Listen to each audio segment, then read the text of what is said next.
Doctor?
Yo, what up, what up, what up? Y'all know the deal, man. Like and share, like and share, like and share. So we get this thing out everywhere. There's anywhere in the world it could be, but it's already right here with me, the BABGOG. And I appreciate you for pulling up on me, man. What's going on? Shout out to everybody in the building. Welcome back, welcome back, welcome back, welcome back. Right? Y'all know where it's at, man. Y'all see the title, bro. Shout out to Corey Holcomb, man. I'm gonna add him to the I just thought about adding him to the thumbnail. Corey Holcomb was right. Okay, Corey Holcomb was right. And you apply enough pressure to somebody, man, they have to, you know what I'm saying, have to address these things and then, semi-clear it up. But we'll get to that point a little bit later. But shout out to my man, Mr. Palmer. I'm pretty sure son husbands is his phrase, his coin phrase. If I'm incorrect, somebody please correct me so I can get a proper person their credit. But I'm pretty sure son husbands is a Mr. Palmer creation, right? And we talk so much about what's so crazy is about how much the women blame the quality of men that exist today, especially the younger men, especially the younger millennials and under, right? And as to why they don't do things they used to do, and men aren't chivalrous, and men don't open doors, and men don't do all these things. Well, who raised them? Who raised them? See, again, the most important construct in a civilization is the family. Father, mother, child, son, daughter, either or, right? The son or the daughter, the child, watches how the mother and the father operates within healthy conditions. Okay? That trait is now embedded inside them, right? In their psyche. And they know how to have a successful, healthy relationship. Now, once you remove one side of that factor, well, there's going to be imbalance. And the fact of the matter is, and what's been proven time and time again, is when the mother is the person in charge, that balance is usually for the negative. Okay? Two parents or a single father have a much better outcome than a single mother. I don't make the rules. This ain't just for black people. This is across the board. Okay. I didn't do the studies. I didn't do any of this shit. Okay. So, oh, you trying to bash? No, again, it's not just black women. It's women across the board. Okay. All right. I'm going to keep harping on the dangerousness, the usefulness of dangerousness of men. Okay. We need to, that's a phrase. Okay. The usefulness of the dangerousness of men. Okay. Children, especially boys, have to have a healthy level of fear of their father. Okay. Because you know, once that testosterone kick in, you can you can wrestle, you can box, you can MMA, you can fight the world. Yeah, man. Oh, hey, man. Yeah. He ain't that big, man. I can handle him. Until your daddy put that motherfucking old man strength on you and you find out, all right, now that young fella, you're still a child, stay in the child's place. But again, that's not there. So now you get all these boys that can't be controlled by the mothers, right? They don't have any type of positive father figure to be there, to be that buffer, to be that that tamer, right? Black a better term. And now all these boys out here wilding the fuck out. And because they have no man there, they have no respect of men. So if a random man comes up, oh, I gotta prove that I can motherfucking beat you, nigga. And that mean taking your life, switch your ass down.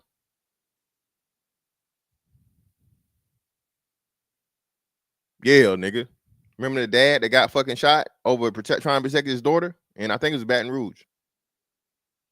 He crying, talking about we gotta do better. Brother, it ain't no we.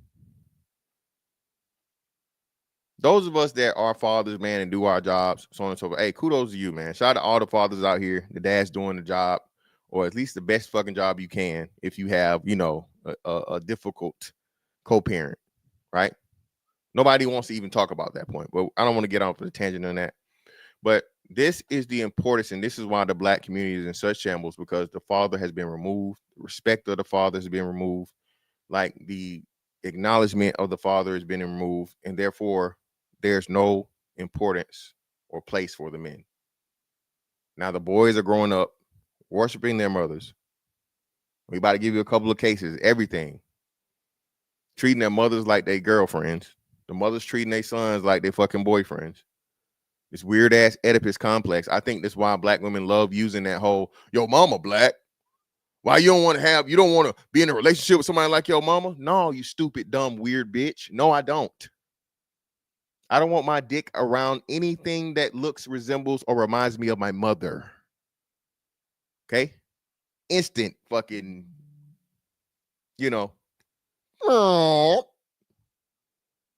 okay? But because we're 2 generations in, or generation and a half into this this dysfunctionality, that's the norm now. Nobody sees anything wrong with saying black men should be looking for a woman that looks or resembles their mother in a lifetime partner, which is weird as fuck, right? But then too, that goes into dark-skinned black women mostly being the most insecure motherfucking people on the planet. Yeah, I'm not really gonna get into that, but hey, you know what I mean? Triple I syndrome, right?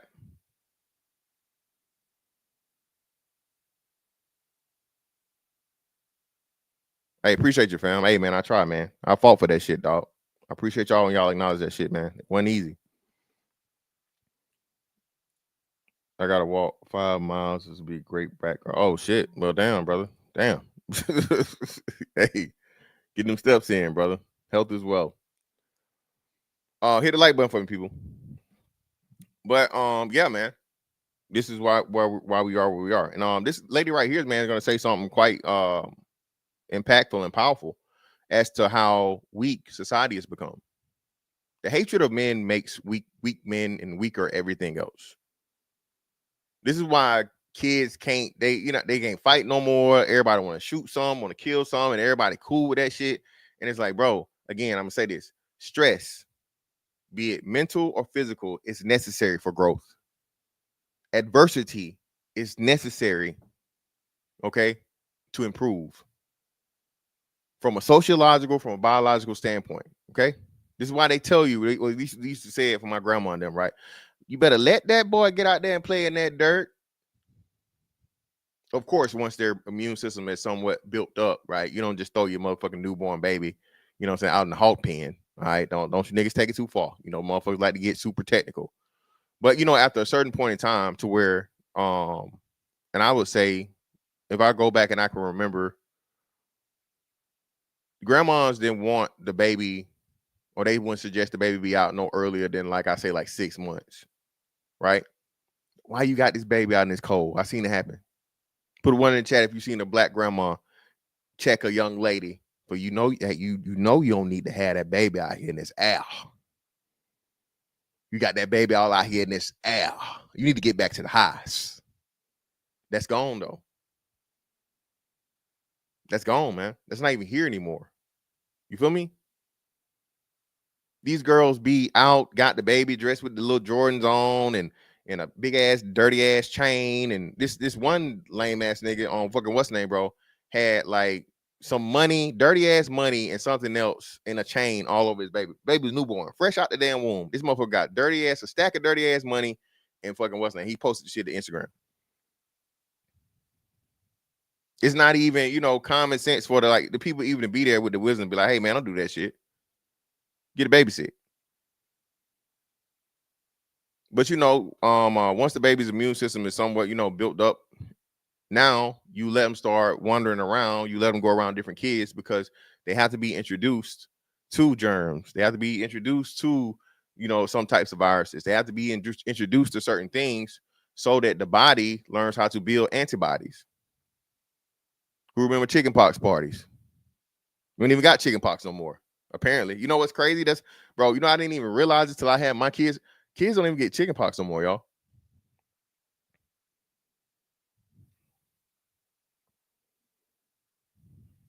Kids don't even get chickenpox no more. But when we was kids, chickenpox parties.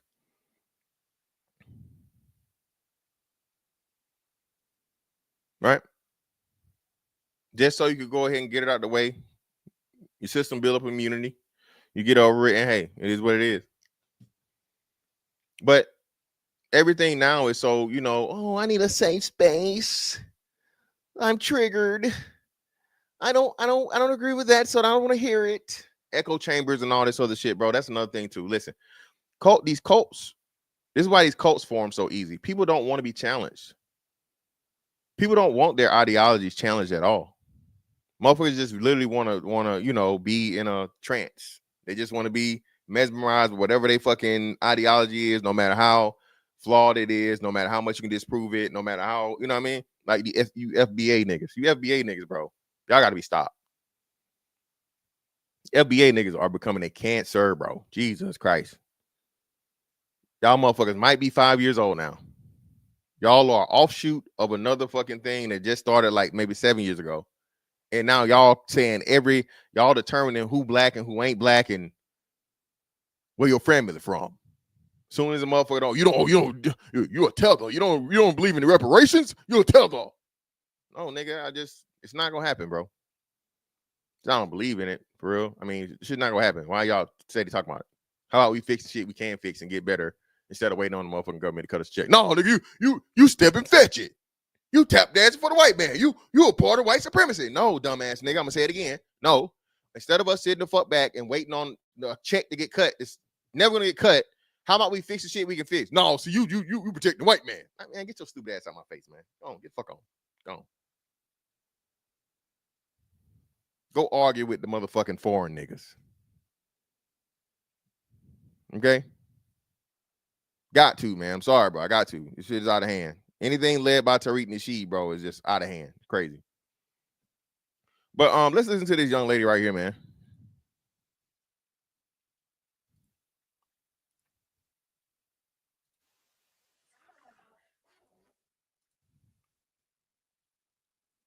Oh shit, that's not right there. Oh, what's up?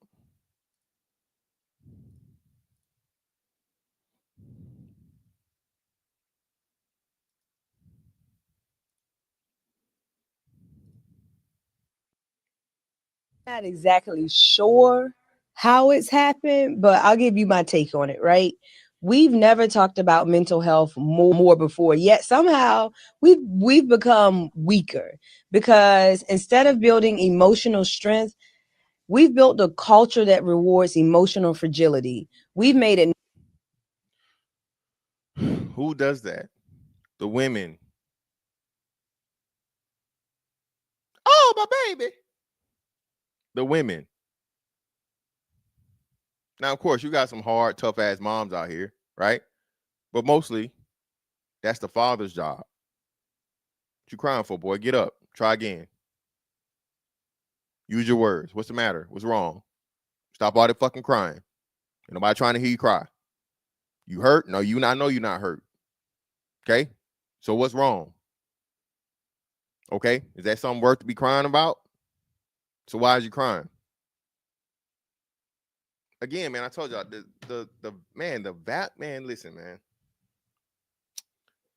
I really get into this shit, man, because it's so simple, but it's so fucking complex and so valuable now that it's gone. Bro, nobody even sees the value in this shit. And it's the secret code. It's the missing link. It's the fucking key to everything. Fathers.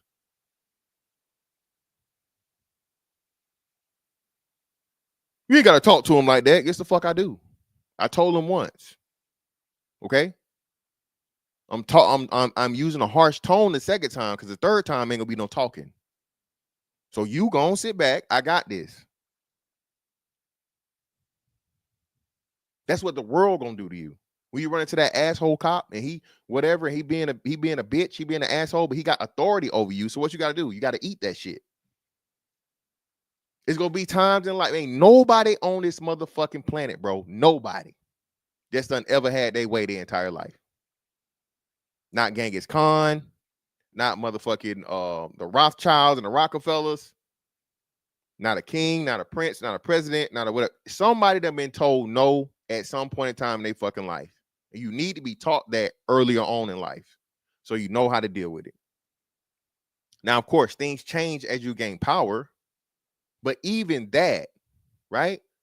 Because even though I'm gonna cuss your little ass out, I'm gonna tell you good job for figuring it out after I give you, you know what I mean? Give you the opportunity to fix it.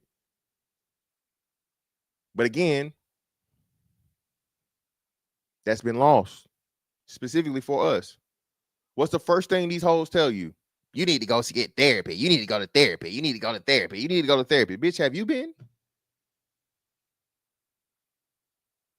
$500 worth of hair, $100 worth of nails, $50 worth of eyelashes. Ain't no telling how much worth of makeup. Throw a BBL in there.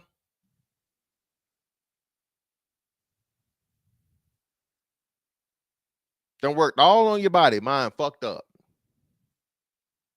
In shambles. But the first thing you gonna tell a nigga is you need to go get therapy. Ain't none of you hoes been. Very few of y'all. And most of y'all that go, again, stay away from these women, bro. Listen, the most dangerous fucking woman right now, this is the Dr. Chyenne Bryant. Or Chyenne Bryant now. I don't even know. She's a archetype. Oh, I got a psychology degree. Okay. So I know what you gonna do and you know how you gonna process things. And so baby, listen. Unless you want to motherfucking end up in our love me jacket, I suggest you don't do that. Okay. I promise you, this mind game shit, bitch, I'm Professor X. You don't want these problems. You do not want these problems, baby. All right. I have you thinking I'm a whole motherfucking psycho and a motherfucking angel at the same time. Baby, don't do that. Don't try to motherfucking assess me. There's a reason why you just got the degree, but you didn't get the license. You didn't go the step further. And even if you did,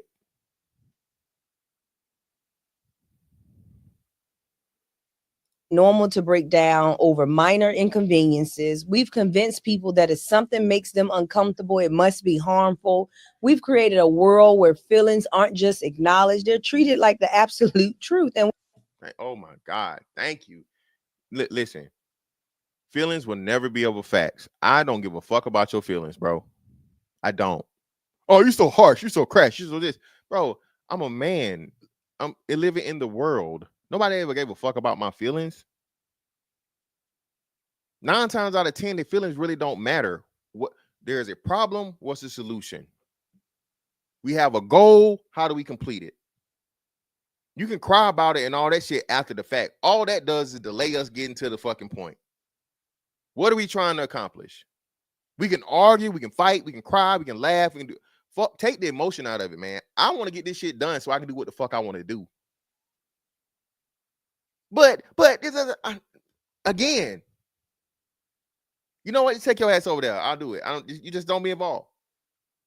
It's why people have such an issue and a problem with me, man. Because like I said, that's how it's all. No one's ever gave a fuck about how I felt about something. Felt about something. Okay. You're not supposed to. I don't blame you. My feelings don't matter right now. We need to get something fixed. Let's fix it.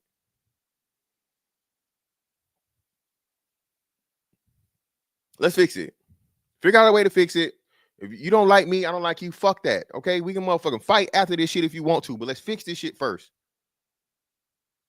I want to sit my ass down. I want to relax. I want to do what the fuck I want to do. If I got to beat your ass in the middle of doing that, I can do that and then get back to what the fuck I want to do. But let's solve the problem first. That's the way men get down. Men are geared to be goal oriented and solution based. Right? There's a problem, fix it. The quicker we fix the problem, the quicker we can have fucking fun and we can do what the fuck we want to do. Well, I don't. This makes me feel. But again, who teaches that? Hey, you did them chores? You did what I told you to do? Why the fuck you on the game? All right, now you can't play the fucking game for a week or a month or how the fuck long I feel because I told you to do some shit and you didn't do that or you half-ass did it so you can start having fun. So no, now you're going to lose the fucking privilege and you're going to do the shit right. Or you're going to do it like I told you the fucking first time. Because had you listened to me and did what the fuck I told you to do, then you get to do what you want to do. But again, quite simple, but super complex because it's not there no more. Went to get a car wash today. White lady. 2 little white boys. They got blocks, like, you know, I'm like the Jenga blocks, the big Jenga blocks they use to build shit, like in a thing, right? Okay, Timmy, it's time to go. What Timmy ass do? Chat participation. What little Timmy little ass do? She had like, and one was like, he was like 2, and then the older brother was probably like 3 or 4. So 2 toddlers. What little Timmy ass do? Hollering, screaming, making a scene. Don't want to let the block go. Little Timmy, strong as hell, 2 years old. She can't even pull the block out his hand. Can't pull it. He sit down, he plot.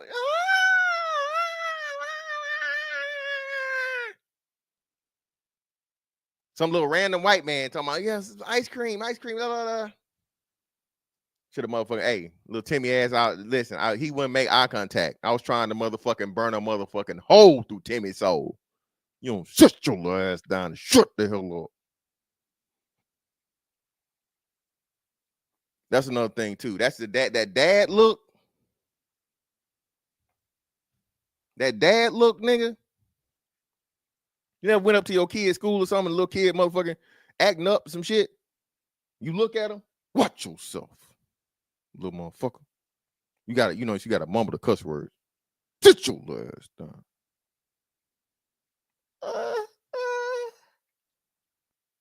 Yeah, be scared. I whoop other folks, chill them.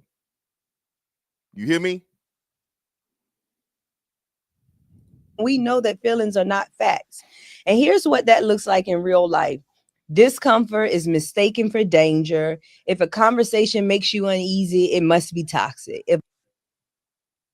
Yo, bro. You hate black women. No, I don't. I don't hate black women. I don't like out of line hoes and bitches, liars, manipulators. That's what I don't like. If they happen to be black, so what? That's the problem. And I focus on black folks because I'm not dealing with white folks. I'm not dealing with Chinese folks. I'm not dealing with Arab folks. I'm not dealing with Indian folks. So I'm worried about the people that look like me and I got to deal with. What I told y'all, these echo chambers, man. This is why I don't even, I can't go back and forth because I understand for the most part, those people are lost. Like the Prince Fella crowd, the FBA niggas. What was another one that was around here for a little minute? You had these certain things, these certain movements that go, I say my piece and I leave it alone. Because otherwise, I got to keep up with what you're doing and constantly talk to or about you. And it's not going to change none of the people following you. It's not going to change anything. That's why I don't do that. Motherfucker do some shit or say some wild shit. Deontay Kyle, same shit. I'm not chasing that. I'm not chasing that car. I say my piece and leave it. It is what it is. The people that hearing what they want to hear with niggas, the worst thing you can ever tell a nigga is something they want to hear. That's all they gonna hear. Bars. Worst thing you can ever tell a nigga is something they want to hear. That's all they gonna hear. They're not gonna hear shit else. Anything other than that is, oh man, you lame. Oh, you can't get no hoes. Nigga, you broke. Nigga, you this. Nigga, you that. It's negative. It's as soon as you go against the narrative that they have accepted or adopted and matches whatever their ideology is for that time, it's a waste of your breath. I say my fucking message. I say what I got to do. If you hear it and you happen to fucking whatever, go right. But the thing is, again, niggas don't even want to be challenged, bro. They don't want to be challenged. That's why all these people, all these cult leaders, man, they're not having no back and forth. Not no serious conversations anyway. Yeah, them two. Fresh and Fit, same shit.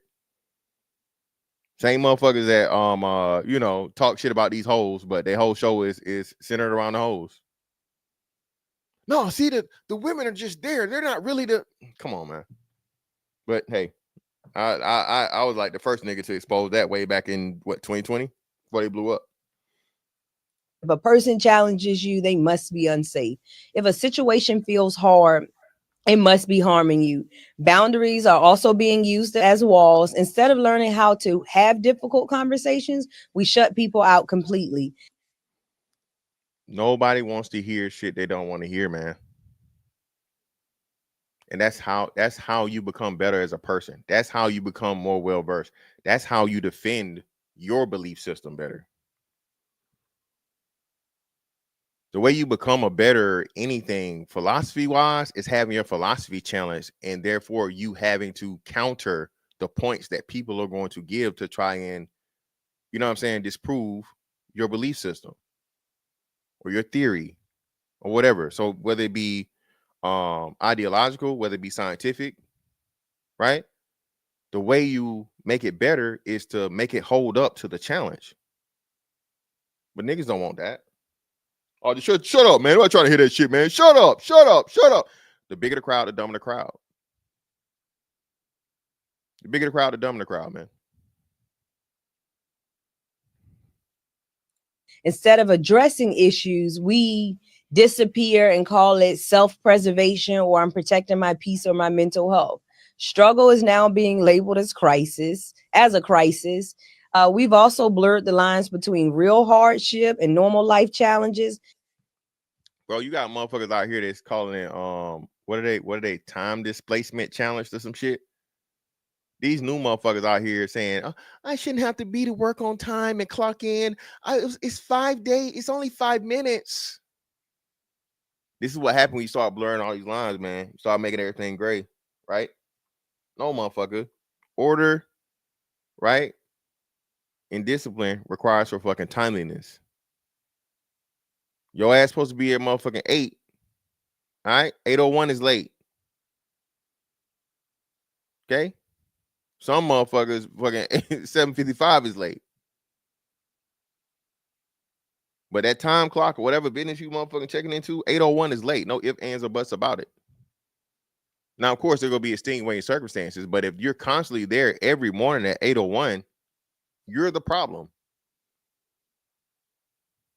If your ass don't get up the extra 15, 20, 30 hour, however much time it takes you to change that,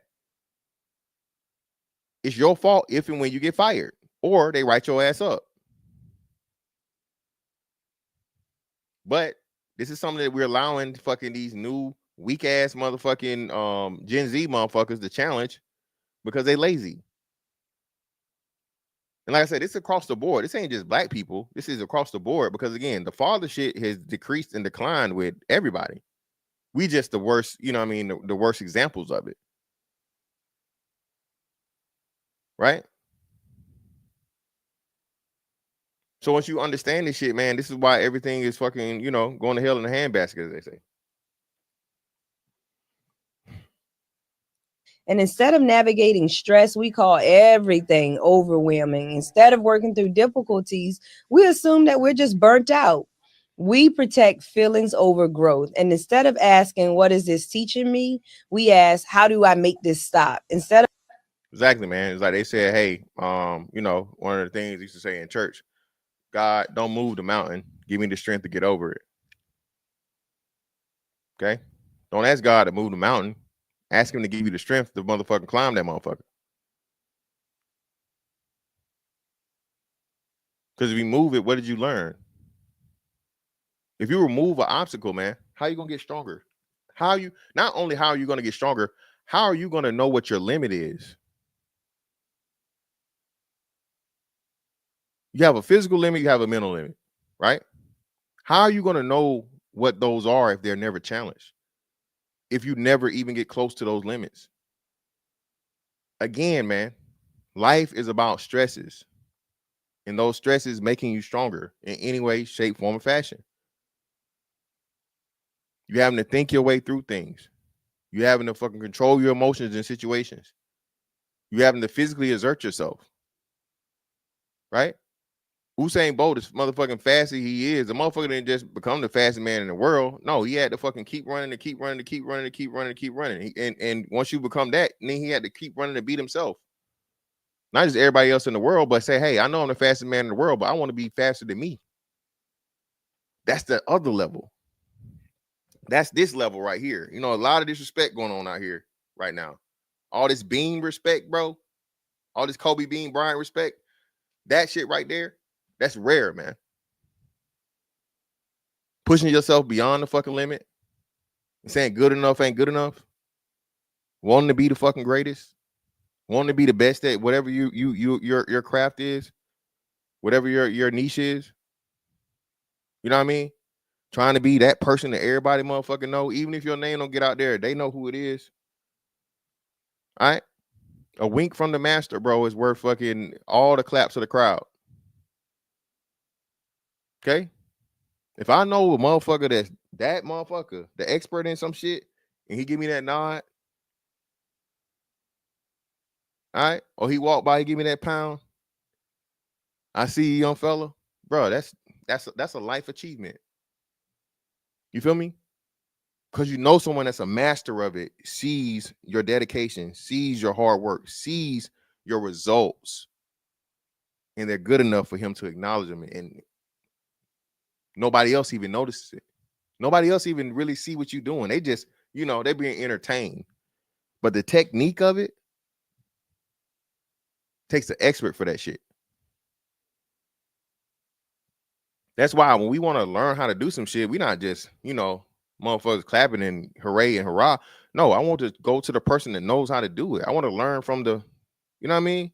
The knowledgeable person in the field. But again, that's mentorship.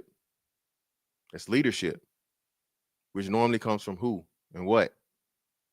Your dad is your first mentor. Your dad is your first leader. Getting up every morning on time, sun up to sundown. Then on the weekend, he cutting the grass. He fixing stuff around the house. He still finding time to play around with you with some so on and so forth. That shit's been removed purposely from society. This is why everything's out of whack. And for the black community, even worse. Suffer the worst from it.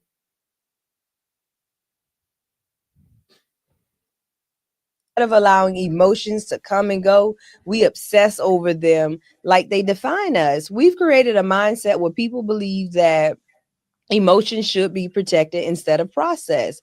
Life isn't going to tiptoe around you. The world isn't going to adjust itself to your emotional needs. And shout out to her for that, man. I don't know where her name is. It's not her. But shout out to her, whoever she is. Somebody knows she is. Drop her name in the chat. But meantime, between time, man, what the hell y'all got going on, man? Come on, this ain't no motherfucking clearance sale. Y'all crazy as hell, man. If y'all think y'all gonna hit that motherfucking like button in this bitch. Like still kill. Hit the like button if you will. Take off, record.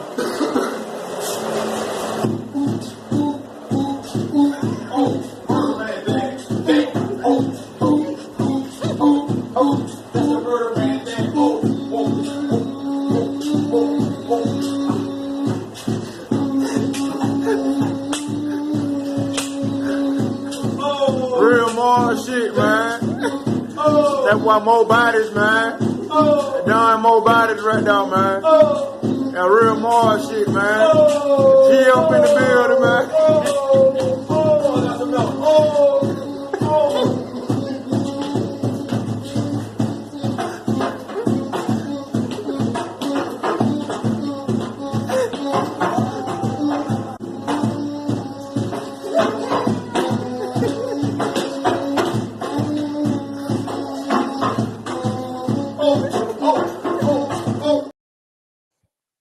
Hit the like button, people.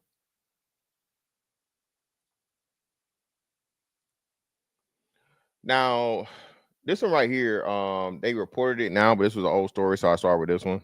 Didn't hear about it, but um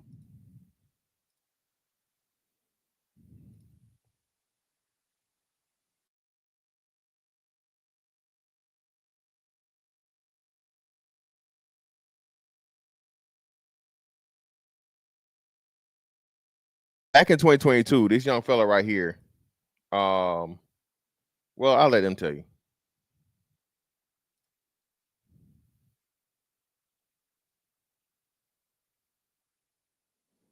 So let me stop sharing this.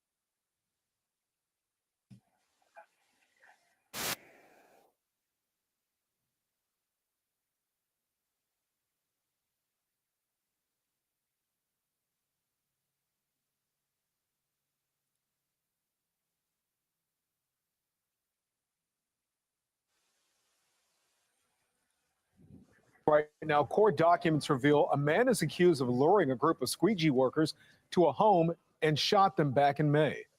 Fox 45's Jeff Abel joins us live with details on this apparent motive and more details on this. Jeff?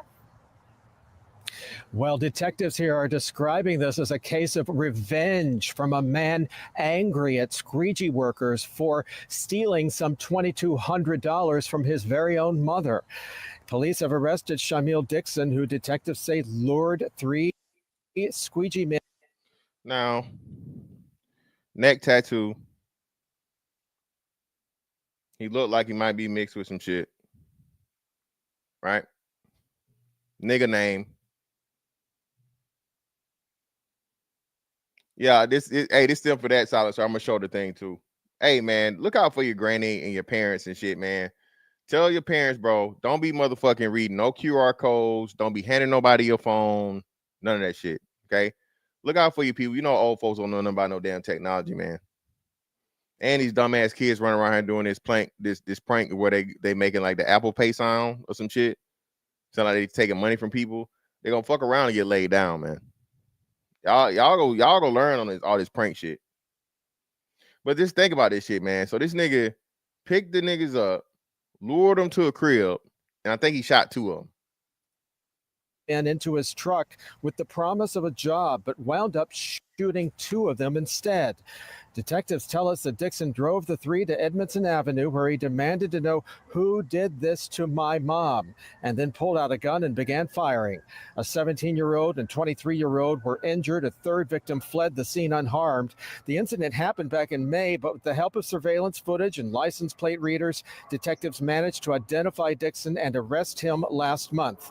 It is still unclear tonight whether the victims in this case are the same squeegee men accused of stealing from Dixon's mother. We are. So he didn't even know if them was the niggas that did it. More likely than not, it wasn't. Just any niggas to do though. This is how far you disrespect my mama, nigga. I gotta send a message. You got innocent niggas out here ain't did nothing. They ain't fucked up nothing. They ain't stole nothing from nobody. They ain't got motherfucking kidnapped and shot. They don't even know what the fuck or why. Listen, man. This is how bad the son husbandry has become, man. These niggas are killed for their mama, man. Live at police headquarters. Jeff Abel, Fox 45 News. All right.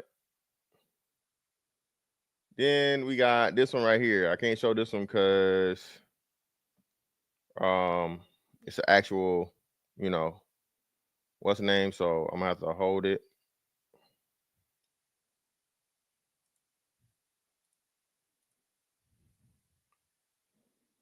What's up, Snazzy? What's going on, fam?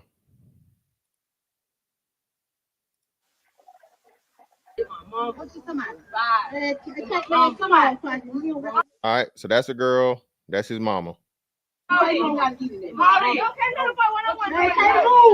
want to get busy?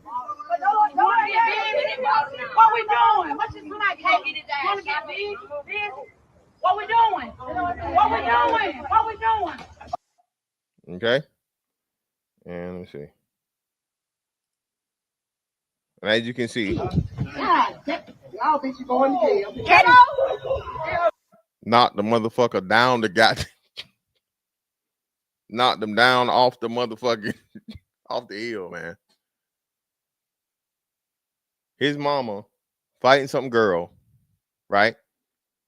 And instead of letting the mama and the 2 girls handle it out, listen what he said. They got no. Come on, Punk. You could have just fought her by yourself, man. For real. Even the people on the side, like, damn, man, you could have fucking, you know, you could have fought her by yourself, man. You ain't have to let your son, this crazy ass little YN in training, you know what I'm saying, punch the damn girl down the hill. All right, she on the ground like this. Omar, What? let me tell you something. I can say one. You want me to say Go home and get the gun. Damn! Go home. Run. Come on! Run. Go get the gun. Go get the gun. Listen, she took her wig off on purpose because her head's swelling up.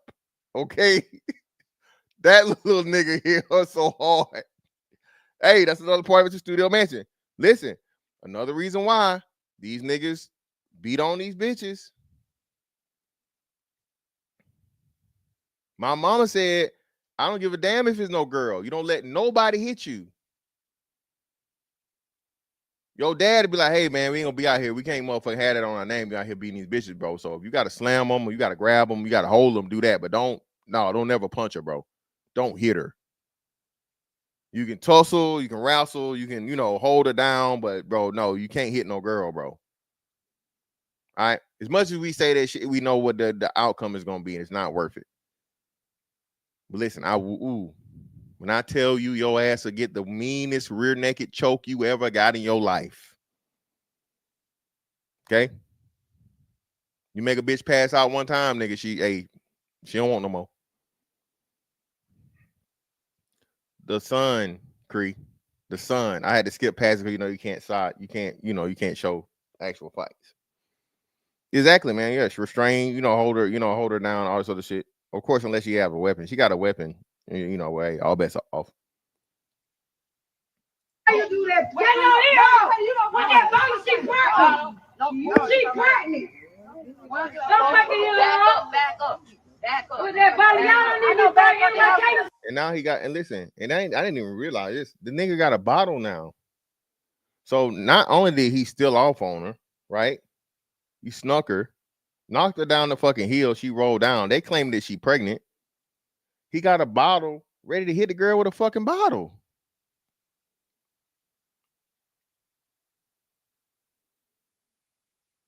Who raised you?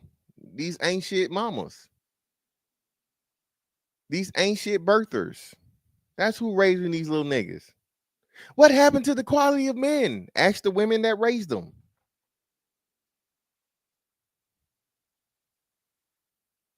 Ask the women that raised them.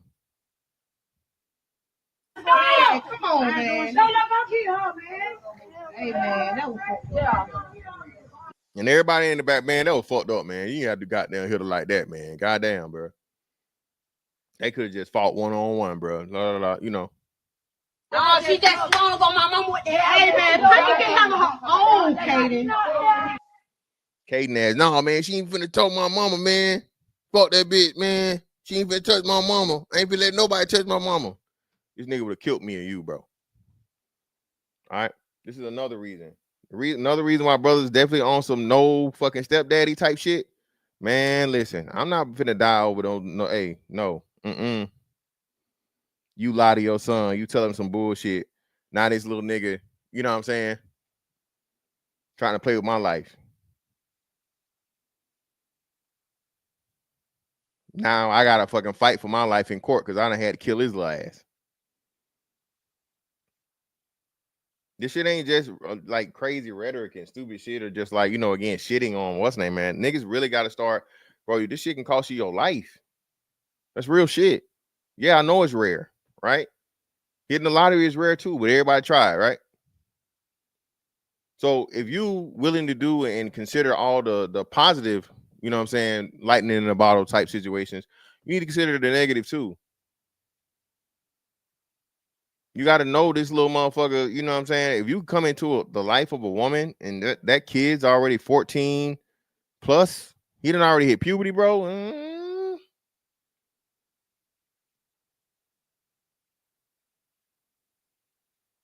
You definitely gonna have to, you know, have a, you know, see what type of time he on. And that's crazy. I'm not even willing to do that for real. I'm not finna be negotiating no little boy. I'm not finna be motherfucking getting interviewed and screamed by no little boy. Fuck out of here. No, baby. If you ain't got his little ass in order,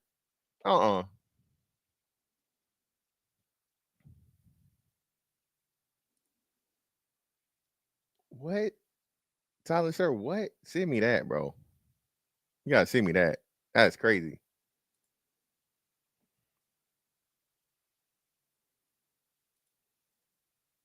And then this one right here, take the cake, man. This one right here, take the cake, bro. What mother in her right fucking mind? Son, what you want for your birthday? AJ, a tattoo. What you wanted to say? Your name, ma. Me. Let's go. Bro, come on, man.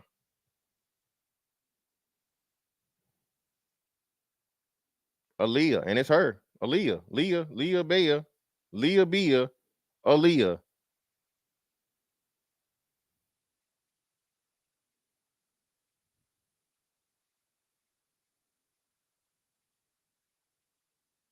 This nigga here will definitely nigga put a listen. Nigga tattoo a bitch on his body. He gonna die by that pussy. You hear me? If a nigga put a bitch name on his body, that need to be a screen. Hey, any niggas got your name tattooed on them out here, baby? You laughing, but you serious at the same time? Well, yeah, you know, it's this one nigga, but you know, he don't nah, okay. Nah. Shout out to the Bell. The Bell just sent me this shit right here, man. This shit, listen, bro. Listen, we know these things. So what's gonna happen when, again, young boys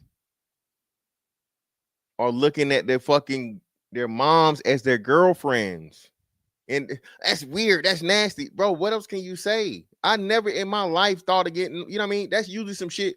People my age, they would get like once they died, right? If they mom died or their grandma died or something, you get a picture of your people, right? You get a picture of her face on your, and then you might get her name. But just to have it, nah, man, niggas not doing that shit. And what type of mother are you? 14. She had to approve of this. 14. You got to be, I think, what? How old you got to be to get a tattoo? At least 16 or 18? Is it 16 or 18? JT, this shit is crazy, bro.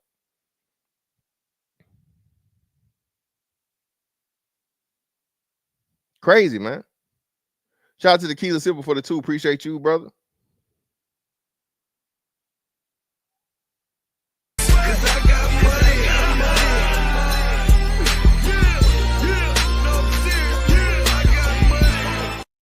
He said, I ain't dealing with no Glocktavius, brother. I don't blame you, man.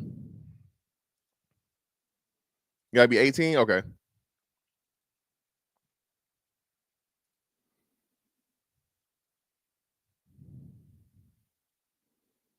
Yeah, Drez, I won't say that. I won't say that, that even though some of them are, but yeah, no. Imagine you trying to get some ass next door, nigga. This nigga kicked the door in. Get off my bitch. What, nigga? What? Get off my bitch. You in there hitting it from the bike. This nigga banging on the door. Get out. What are y'all doing? Stop doing that.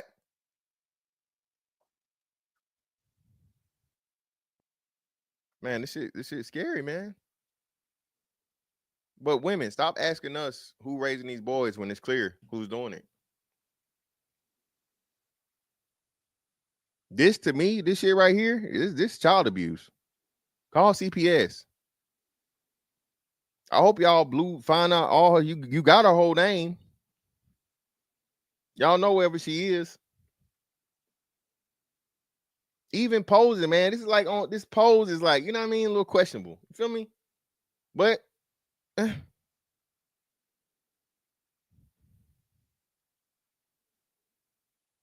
then, like you said, this sad road that he look like he's going down. If he end up locked the fuck up in 4 more years, he's 14 now. He end up locked up and his daddy wasn't there. His daddy ain't shit. His daddy wasn't around. Bitch, you let the nigga get a tattoo of your name on him at 14. The fuck? What the fuck they got to do with the daddy? You raised him. You made the fucking decision. You let him brand you on his body.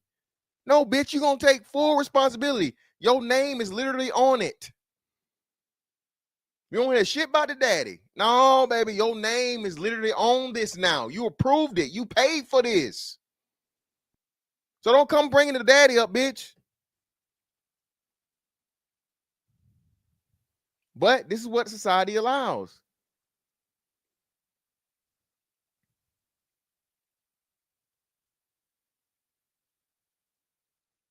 But it's dad, man, these men having these kids and they're not taking care of them. Well, no. The men that are having kids and not taking care of them, that's the fucking woman's fault. Y'all don't ever acknowledge the men that are trying to take care of their kids and the moms interfere. A la DDG.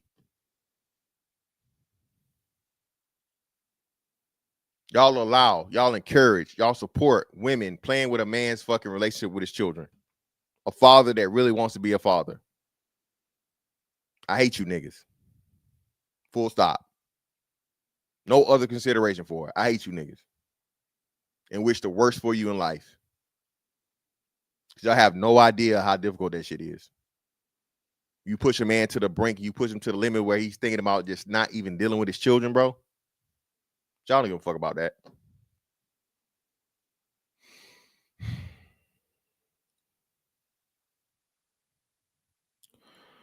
Now, this one right here, man, is what we were talking about. Please understand. Okay? This shit can cost you your life. A 19-year-old Mississippi teen was sentenced to 35 years in prison after fatally shooting his mother's boyfriend. The teen had originally planned to confront the man after discovering explicit text on his mother's cell phone.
Son finds explicit texts on mom's phone and kills her boyfriend, MS cops say. A 15-year-old shot and killed his mom's boyfriend after finding explicit messages on her phone, Mississippi authorities said. Leandrew Williams pleaded guilty to murder and was sentenced to 40 years in prison, the office of Hinds County District Attorney Jody Owens shared June 10. Williams, now 19, is accused of killing Jimmy Lee Pierce Jr. during a May 2022 armed robbery in Jackson, according to WLBT. Prior to the shooting, Williams had gone through his mother's phone and discovered explicit messages between her and the victim, who was in a relationship with Williams' mother, the district attorney's office said in a statement obtained by WAPT. WAPT reported Williams was mad about the texts and convinced his cousin and his uncle to help him rob Pierce at his apartment complex, authorities said. According to investigators, Williams used a 9mm handgun to shoot Pierce twice, then the man died at a hospital, WJTV reported. He loved everybody. He was always a happy person, Pierce's sister, Maya Davis, told WJTV. He didn't deserve any of this. I hate it happened like that. Pierce's brother, Anderson Donaldson, added that Pierce was a hard-working man who enjoyed cooking for others. Williams was booked in jail on a capital murder charge. Sponsor message, then we're back. Imagine being on a... So that's that, man. Literally cost a nigga his life. Exactly, Jason Wolf. That's crazy.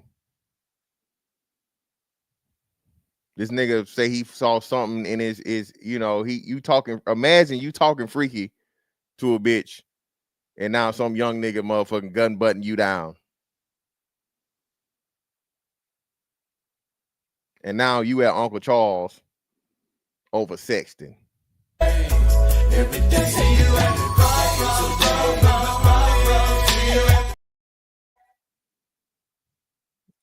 No, Creed, you didn't miss anything, love. That's exactly what the fuck it was. Sunside Ride, I agree 1000%. Indigo Flow, you just saw it, brother. $500 fine. Hey, nobody's talking about this shit. I know, shout out to Mr. Palmer. He came up with the term, man, but this shit getting worse and worse and worse and worse and worse. These motherfucking kids, man, these little boys, they literally doing the most over their mama.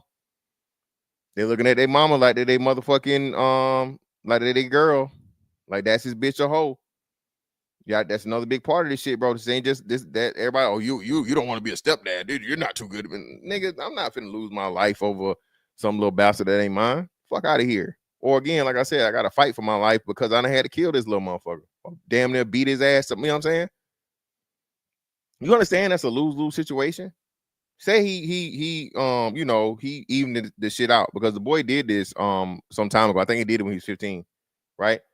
Say he fucking overpower, take the gun from the boy and he shoot the boy. Now, bro, you know how hard it is and difficult for you to be proved like, hey man, nah, this little motherfucker attacked me. You know what I'm saying? He had the gun pointed at me and we wrestling over the gun. I'm trying to get the gun. He got shot. Sure. You know what I'm saying? Like, bro, why even waste it? Why even chance it? This is real shit, bro. Well, that's extreme. Of course, nigga, anything's extreme. People getting killed in motherfucking drunk driving accidents are extreme. Okay? It's rare as fuck, but it happens. So why are we gonna act like we just gotta eliminate that shit like it's not a chance? Especially again, if you don't know the type of woman and the type of child she has. Now, if you done been around the little motherfucker and you done seen how he act and he not on no hood shit, he a little, an anime nerd or some shit, comic nerd. Hey man, he good to go. All right. But if he on some motherfucking, shiesty mask in the summertime, bubble coats in the summertime, and this little nigga smelling like motherfucking Za and Loud at 13, yeah, baby, nah, little baby, listen, nah, we can't. This is about far we go. That mouth and that head hit, but that's it. I can't take you serious. That's real shit. And you can't tell me I'm a bad person for that. You can't tell me I'm a bad person because your parenting was so poor, right? Both ends. You didn't pick a good enough father, right, to have the child with. All right? A father that was going to be there and instill order and discipline in his kid so his kid didn't turn out this way. And now he's this way, and I'm supposed to come in and literally put my life on the line to some degree, possibly, because he think you his motherfucking girlfriend, and I'm the new nigga in the way. Baby boy was a deep psychological motherfucking shit, man. When you put this motherfucking, you put the new lens on this shit. That motherfucking baby boy syndrome / son husbandry is a real thing, man.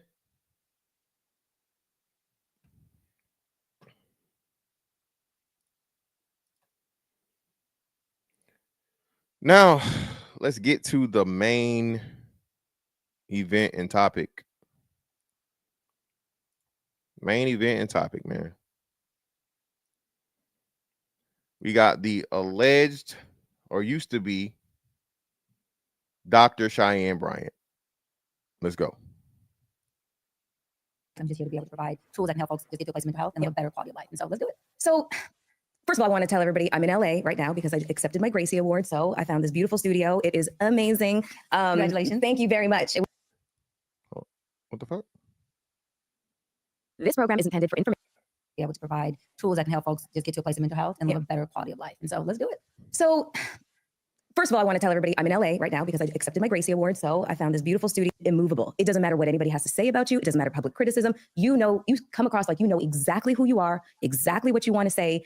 That level of confidence for women is really difficult to grab hold of and maintain. And in that room, I'm sitting there with my Gracie Award, looking around and thinking, they really meant to give me an award? They did. And then I had to check myself and check that imposter syndrome that likes to come along and kick my ass every couple of weeks. So I really wanted to know.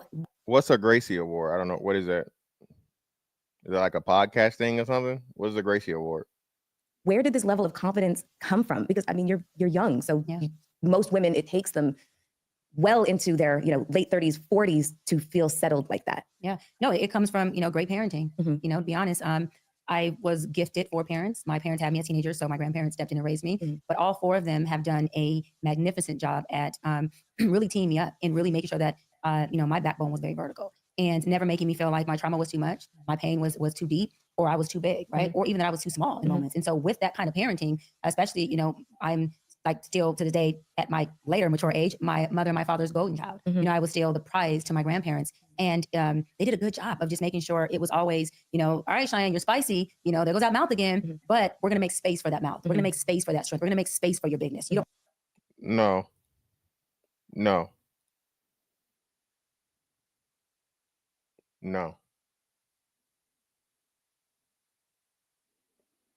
You don't enable bad behavior and habits. Now that don't mean you turn your kid into a fucking a prisoner, right? But I come from the place of, again, I tell you once, I'll tell you twice, I'm not telling you 3 times. Disrespect will not be tolerated. That mouth, that'll be the worst thing. You better off doing some shit that I don't know what you're doing, I told you not to do, than you saying some shit. you're not supposed to be saying. That's what's not going. And that, you know what's crazy? And to her point, I think that's one of the major issues and problems with the women nowadays. Their behavior was only checked when it was actual things being done, like physical behavior or actions, actionary things, but not the verbal, right? That shit right there, that's the seeds being planted. And that's the pushing the line. That's the shit you got to nip in the bud immediately. It's a reason why, from the animal primal aspect of it to where the dog tucks his tail and fucking bows his head and doesn't say anything, doesn't even make a sound. Okay? People forget humans are animals. We still work on a lot of those same principles. It's just that we're more advanced, right? And of course, you know what I mean? But the reason why women say slick shit, crazy shit to men out here as if is because they were allowed to do that shit as children. The fuck did you say? Who you think you talking to? You better check your tone. Not just act, even in the way you say it. I know that ain't no attitude. All those things have been removed, man. And the women, again, the thing about the mother, bro. And listen, being a mother is being a parent is not an easy job. Being a single parent, not an easy job. Not the most difficult shit in the world, but not an easy job. Okay. All right. But being a mother, again, you don't have that aggression. They do not fear you the same way they would fear you as a fucking father. So this is why the mom gets a whole lot more flack. The mom gets a whole lot of talk back. The mom gets a whole lot of bullshit she got to put up that the dad don't. Yeah. Well, yeah, listen. We've been calling this shit out, Cortez. See, I didn't even get to that part. I didn't see her saying that crazy shit. I saw her saying some other shit. But yeah, that's crazy. But again, we'll get to it.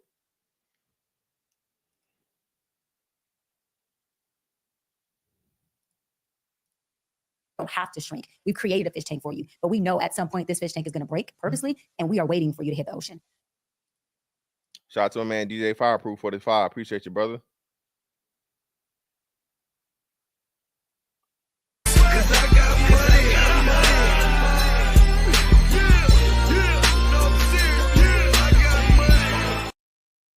DJ Powerful Put a 5. I had to check my 6-year-old niece because she talked slick last night in front of my mother and my sister. Hey, shout out to you, brother.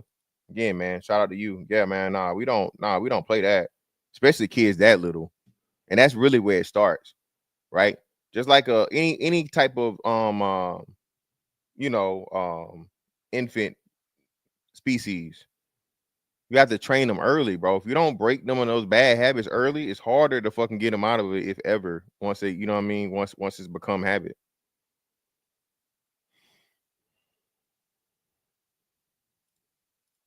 And we're supporting you in that. And so I think it's important that parents allow their kids to respectfully be who they are, respectfully stand in that voice while you guide, but you don't self-project onto them the things that either you want or you wanted or that you didn't have. And what's really important, a woman is what her daddy makes her, and a man is what his mama makes him. I was about to ask you about that. I was about to ask you, since you have two. No, I don't know. I don't agree with that. I believe both children are what their father makes them. And see her slip the shit into there. A daughter is who her daddy makes her. A son is who his mother makes him. No, the father makes both. Physically and socially. The mother's there to be a nurturer. Her job is the same for no matter the gender of the child. Just as the father's is the same no matter the gender of the child. The father's for order and discipline.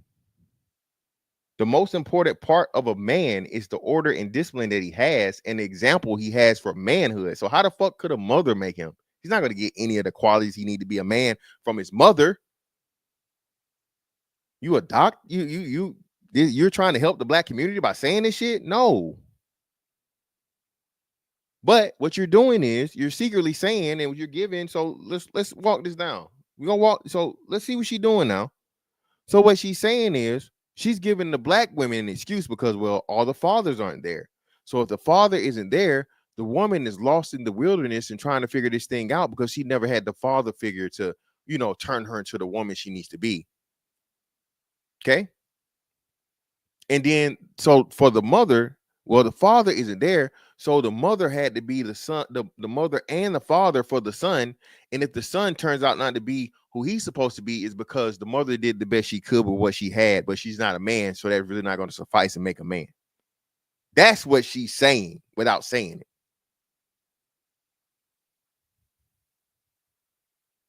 This shit is diabolical, man. This shit is diabolical, man. Shout out to Charles D. Curry. I heard that, brother. I checked my niece too. My sister said, Daryl, don't talk to her like that. I said, what you say? You better check this early or she gonna run dead over your ass. Shout out to you, man. And listen, brother, the women don't see it. The women do not understand. Listen, women, shout out to Charles D. Curry and shout out to a man, DJ Fireproof. Women do not understand just how far disrespect can run. Women don't understand it. A man understand that shit. Even if you're gonna lose, it's some fights you gotta take off the strength of I ain't no bitch. Nigga, you not gonna disrespect me, my nigga. Because if I allow you to do this, now everybody see me as food. Everybody sees me as weak. Now, at least if I fight the strong motherfucker, win, lose, or draw, whatever the fuck, I fought.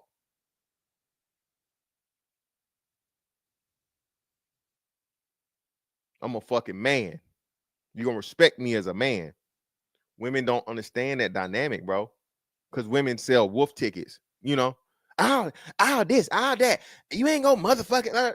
They get to run their mouth without consequence 9 times out of 10.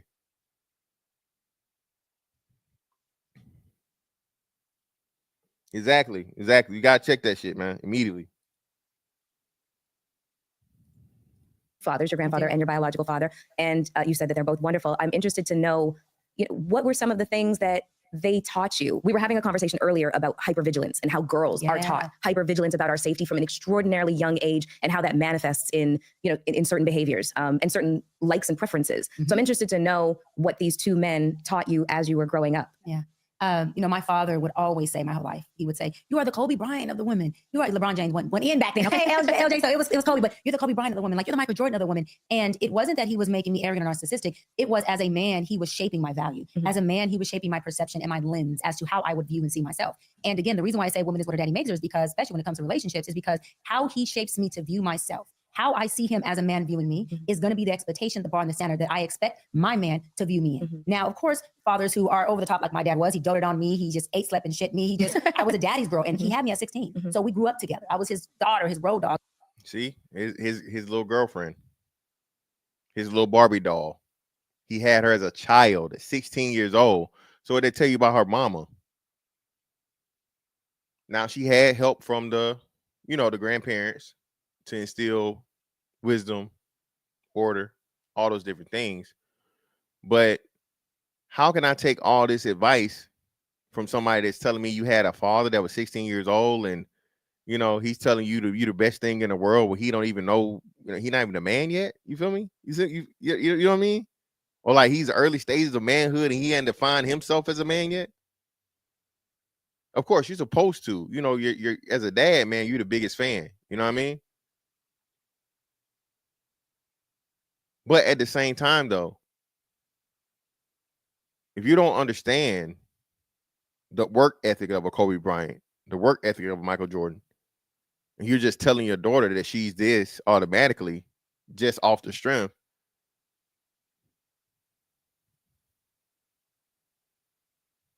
it's like you telling your daughter, you know what I'm saying, that look like you and you an ugly ass nigga, that she beautiful, and then she go to kindergarten and she come back to school crying. You done lied to her. Just don't tell her she pretty, like you special, baby. I love you. Okay, don't lie to her. You can't lie to her now. You and her got the same head. She even got your hairline. Okay, brother, don't set your daughter up to get a little heartbroken. Tell her hey, listen, you gotta hear her. You know what I mean? Come on now.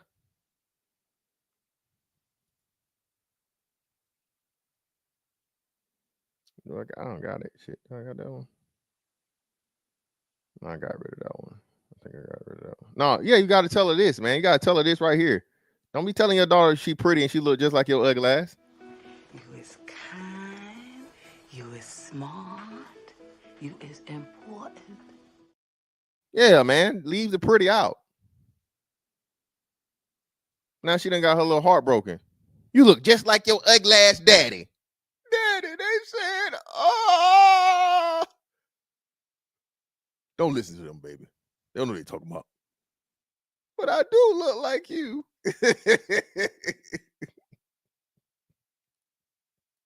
all that.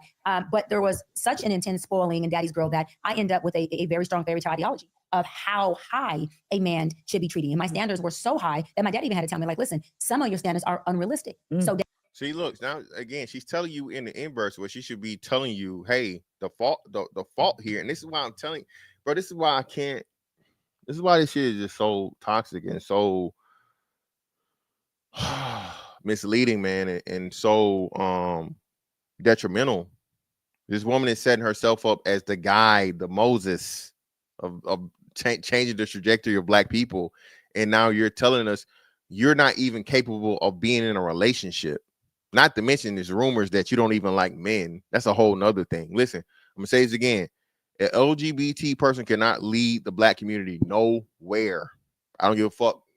I would debate anybody. Anybody. An LGBT person cannot be the person that changes the trajectory of the fucking Black community. Impossible. And it's rumored, I'm saying rumored, I don't know, okay, that this woman doesn't even like men. Okay? If that is true, I'm saying if, okay? She's not capable of being a leader. And furthermore, now, that's the excuse of why the men can't cut it because, hey, these men won't do this, these men won't do that, and all this other shit, and la, la, la, right? But even still, you've never had a successful relationship with a man? You got all this self-esteem, you got all these accomplishments, you look halfway decent, right? You was a bad, light-skinned bitch in your earlier years, and you mean to tell me not one nigga can make the cut? Come on, man, get the fuck out of here, man. You know what that means. You can't lead nobody nowhere, man. Daddy wants you happy, but Daddy doesn't want you alone. And so as a man, it's my job to teach you that in order for you to be the bride, not always the bridesmaid, that there are some things that just come with men being a man. Like what? And so some of those things he would say are, you know, because I'm very dominant and I had to grow into my alpha. And alpha is my hybridness. I mean, I had to grow into my hybridness, which is being alpha. Well, she about to way. This ain't the real Jesse Lee, but yeah, man, listen, nah, I can't, nah. That's the extension of the motherfuckers was communists. Niggas gotta do some research. Shout out to an ancient man. Appreciate your brother for the tube.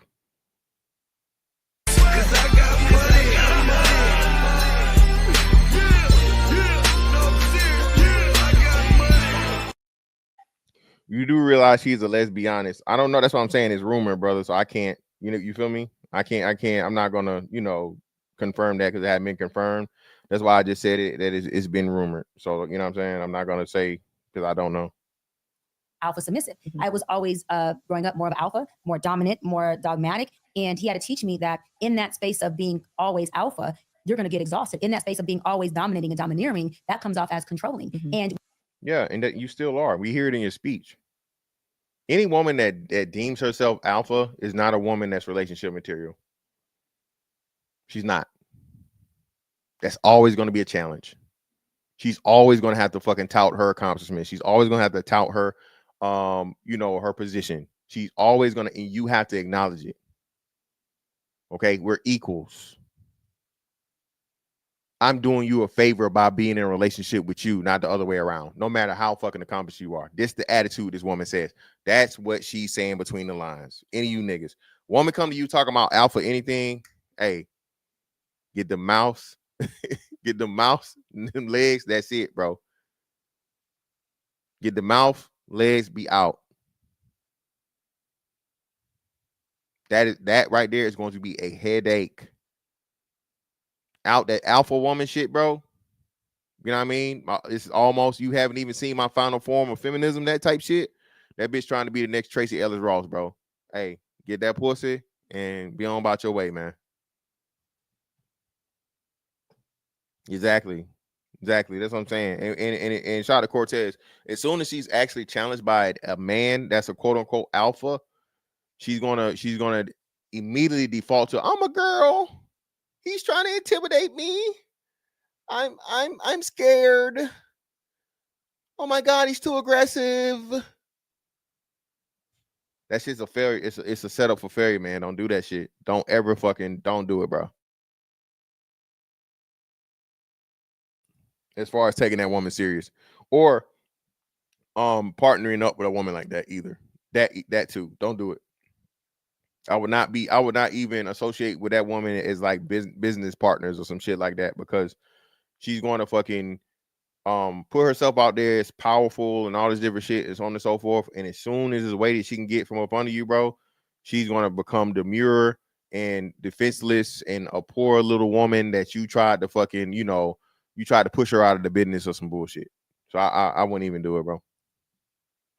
When you meet the right man who you can trust, you have to learn to nest. And when he said nest, he not only gave me verbally a great example, but he gave me as a father a great example, meaning I was able to nest in my father. I didn't have reservations. I didn't have to investigate my father to see if he was coming, if he was telling the truth, if he was going to violate me. No, I fully leaned into him because he protected, provided, and there was provision that I knew from a little girl. All I knew was that. So when he covered me, when he did it through him doing it from being a father, from the experience, not just only verbalizing it, that taught me that, wait a minute, you want the fairy tale of how daddy treats you.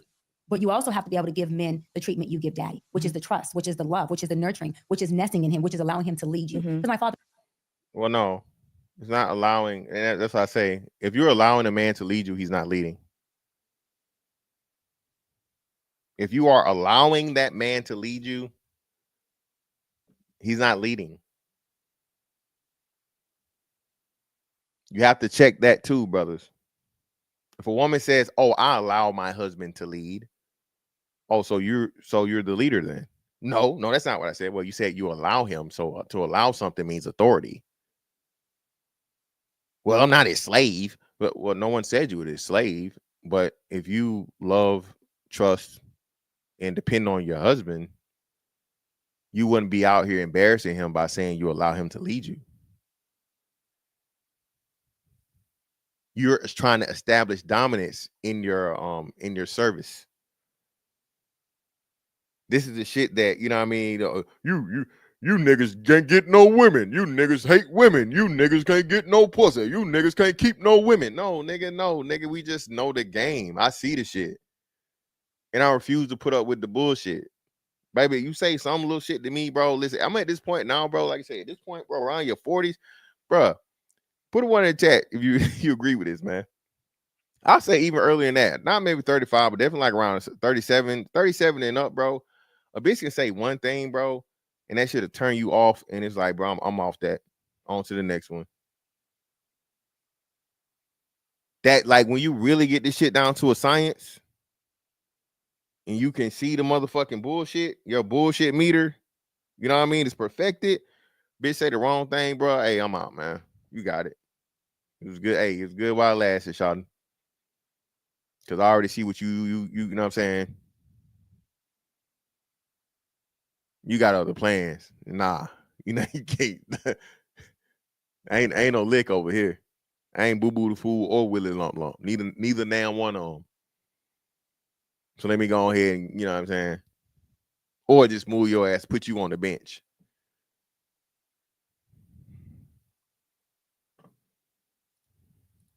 Would lead me and I wouldn't question it. I may have an opinion about it, but I wasn't pushing it back against him with resistance that made him feel like, wait a minute, I can't lead this woman in my natural organic space, in my natural form of leading as a man, because it does look different. And many women are choosing men based on their promises and not based on their results. So they're saying this man has promised to lead me, but this man's results before me show that he can only lead into a ditch. Is there any point in which believing in a man's promise is okay, in terms of maybe in terms of the age that you're at? Because at this point, you need to come as ready as minute race. At this Listen, no, baby.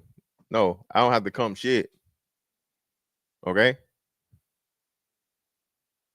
Only thing I need to, top or bottom lips. You're not going to make any demands of me. If you fucking with me, you fucking with me. I get to motherfucking determine what levels that's going to be and the seriousness and all the if, ands, or buts. Like, nah. And 9 times out of 10, again, if you make it to these women's ages, bro, okay, 9 times out of 10, not impossible. But if you make it to these women's ages and you're, you are fine as fuck and this, that, and the other, and la la, and you're this alpha woman shit, niggas only want you for one thing. Because why the fuck is you single? Ain't no way. We keep telling y'all this. Listen, the finer you are and you single, the more we know something wrong with you. Something. You crazy as hell. You a motherfucking Tasmanian devil ass bitch.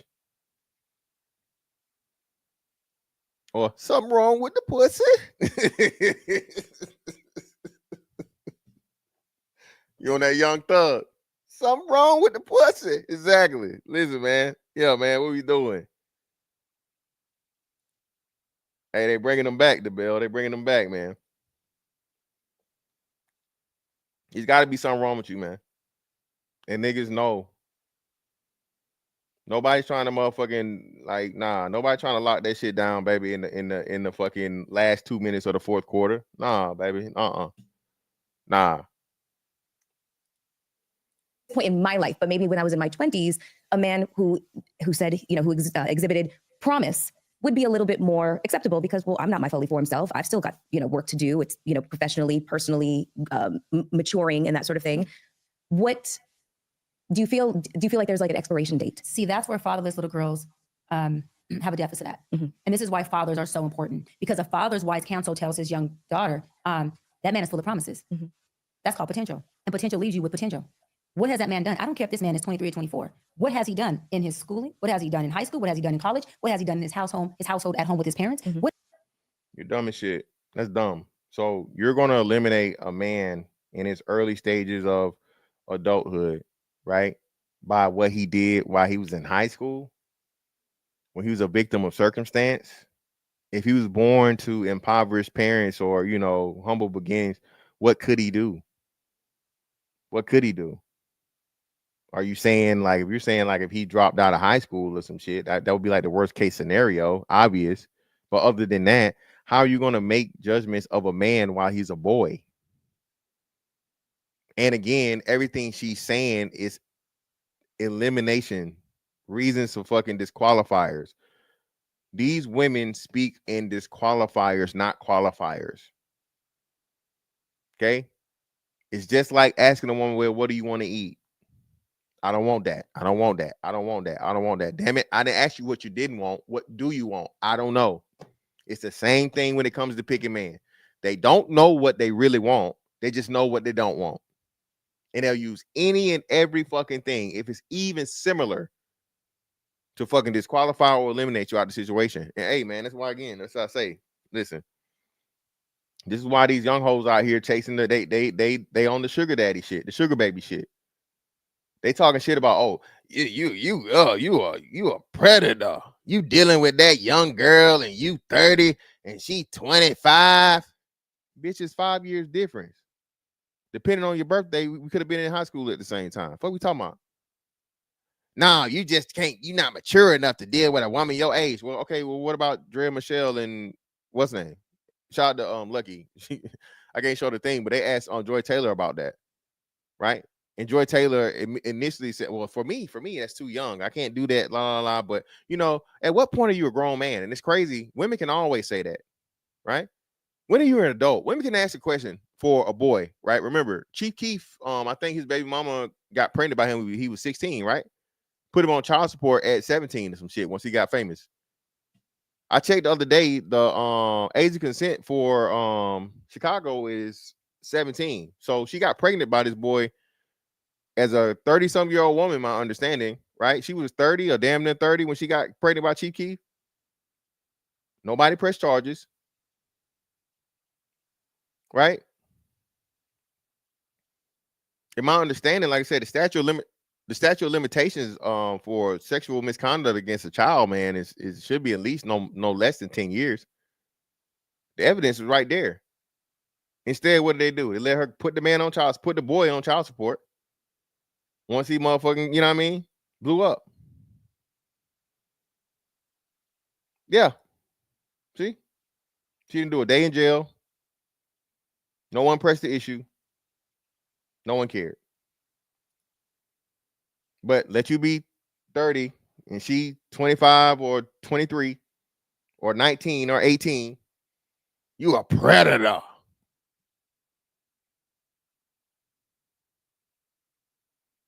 And motherfucking Jalen Green and Drea, 20-year difference. Drea literally has a fucking child the same age as her baby daddy.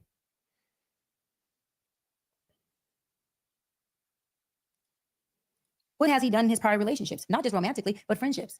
How does he show up character-wise? There's so many other ways that we can read people and use our discernment to have a positive judgment on who they possibly can be with us, that it doesn't matter the age. A promise is just that. It's a promise until it's actualized. And women get so caught up again on the D's and the P's, the dick and the promises, that they become eclipsed to the reality of what this man cannot do. And then listen, baby, I told y'all, listen, even now she didn't lie about that. I told y'all, what Fantastic Ben told y'all, listen, if you don't do nothing else, brother, you gotta please that pussy.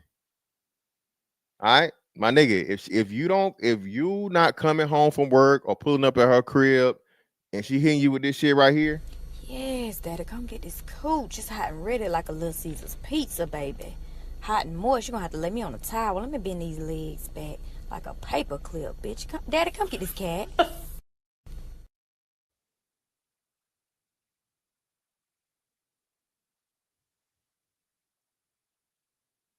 You don't stand a chance, man. And again, the dick don't solve everything, okay? But it makes shit a whole lot easier. And you only go get the best fucking out of that woman if she's sexually satisfied and physically attracted to you, bro. I'm telling you, if you don't have those two things, it's not going to work. Okay? It can't be one or the other. It's got to be both. Sorry. That's the fucking facts, Jack. That's the truth. If she's not physically attracted to you and sexually satisfied for you, bro, that shit is.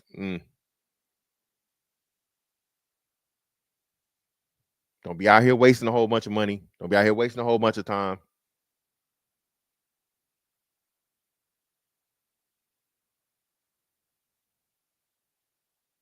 She said this. The D's and the P's. Again, listen. Soldier Slim told you that outside dick keep them hoes sick. All right? You don't want to be the one paying the bills. You want to be the one who doing what now? All right? You don't want to be the nigga out here paying the bills. I'm the one who pays the bills. He's the one who gives you plenty thrills.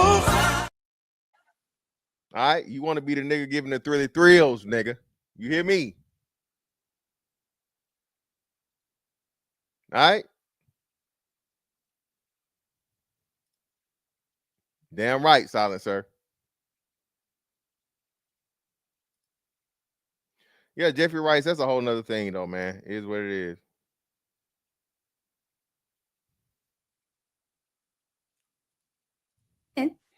To the defense, to the men's defense, then women want to gaslight men and say, but you're not this, you're not that, you're not that. But you chose this person who never showed you the results that he could do this. He almost promised you the things that he would like to do. Like to do isn't good enough. You're standing on sand. This man never guaranteed a foundation of concrete. So that's your fault. Because where you stand is called your free will. That man didn't have you stand there and say, listen, this is concrete and I'm going to force you to believe it. No, it goes back to the power of choice. And hey, man, don't scare me like that, man. Eddie's still alive, man. I thought I had the Cortez. You guys, Eddie's still alive, man. Eddie's still alive. Eddie ain't dead. Creed, hush your mouth. It'll work. Y'all niggas still be saying, mama say, mama saw, mama kusa. Okay, as long as you niggas say that, I'm going to say thrills. We done been through this before. Yo, Dario, what's up, fam? No, I'm looking at it. He's still alive. You think Gerald died. Yeah, Eddie, no, it's not even the Eddie Jr., it's just Eddie.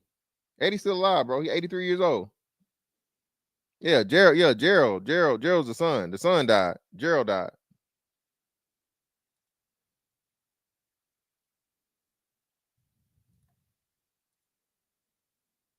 Eddie Levert, one of the best hollerers of all time, nigga. Okay? A holler. All right? You turn your motherfucker. Hey, Eddie blew some speakers back out in the day. You hear me? Yeah, I thought another one. Both his sons, man. He got his son too. Like he outlived his sons, man. Yeah, he outlived his sons. That's sad, man. And women need to use their choice more and stop using their desperation and maybe in a different situation. That is a word. Well, hey, that a lot of these hoes ain't got nothing but desperation. Listen, I told y'all, hey man, hey, brothers, a major part of this shit is being physically fit, financially fucking fit, physically fit, financially stable.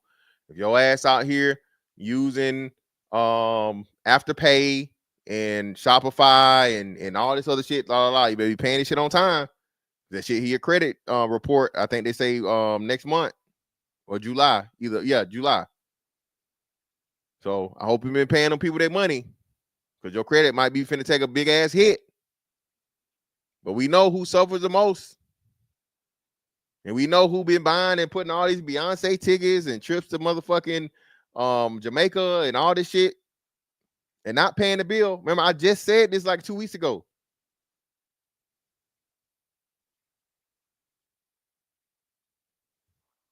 Yeah, she can't, bro. She can't, man. Anytime a pretty bitch is serious about life, she can't be listened to. She already won the biggest genetic lottery a human can win, being a beautiful woman, and she's still mad. Her mind is gone. Exactly, bro. She and you know what? She like the nigga in what was it? Which Batman movie was it? She just want to see the world burn. Chyenne Bryant wants to have as many women hate men, not like men, and she's actually doing the exact opposite of what she claims she wants to do.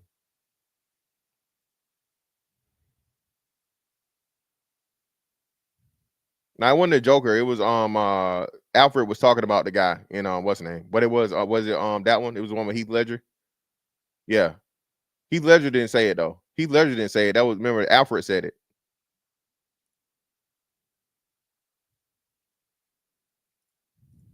Choice and not desperation. Let me ask you something. To me, you came out of left field. Like one day you were just there. I had never heard of you, never seen you. I think that the first time that I saw you was when you made the appearance on Cam Newton's show, and that shit went viral. And of course, listen. This right here is what would you say? This is an offering to the queen. This is acknowledgement of a job well done of putting one of these niggas that think they all high and mighty, and one of these niggas that niggas follow in his place. You go ahead, sis. Good job, sis. Cam, bro. I don't know what Cam is on, dog. Cam is on, like, the nigga don't just dress weird. His whole modus operandi, I have to question it now, because Corey Holcomb said some other shit the other day. It's crazy, bro. Like you said, there's certain shit that the men say, and you'll challenge you or whatever.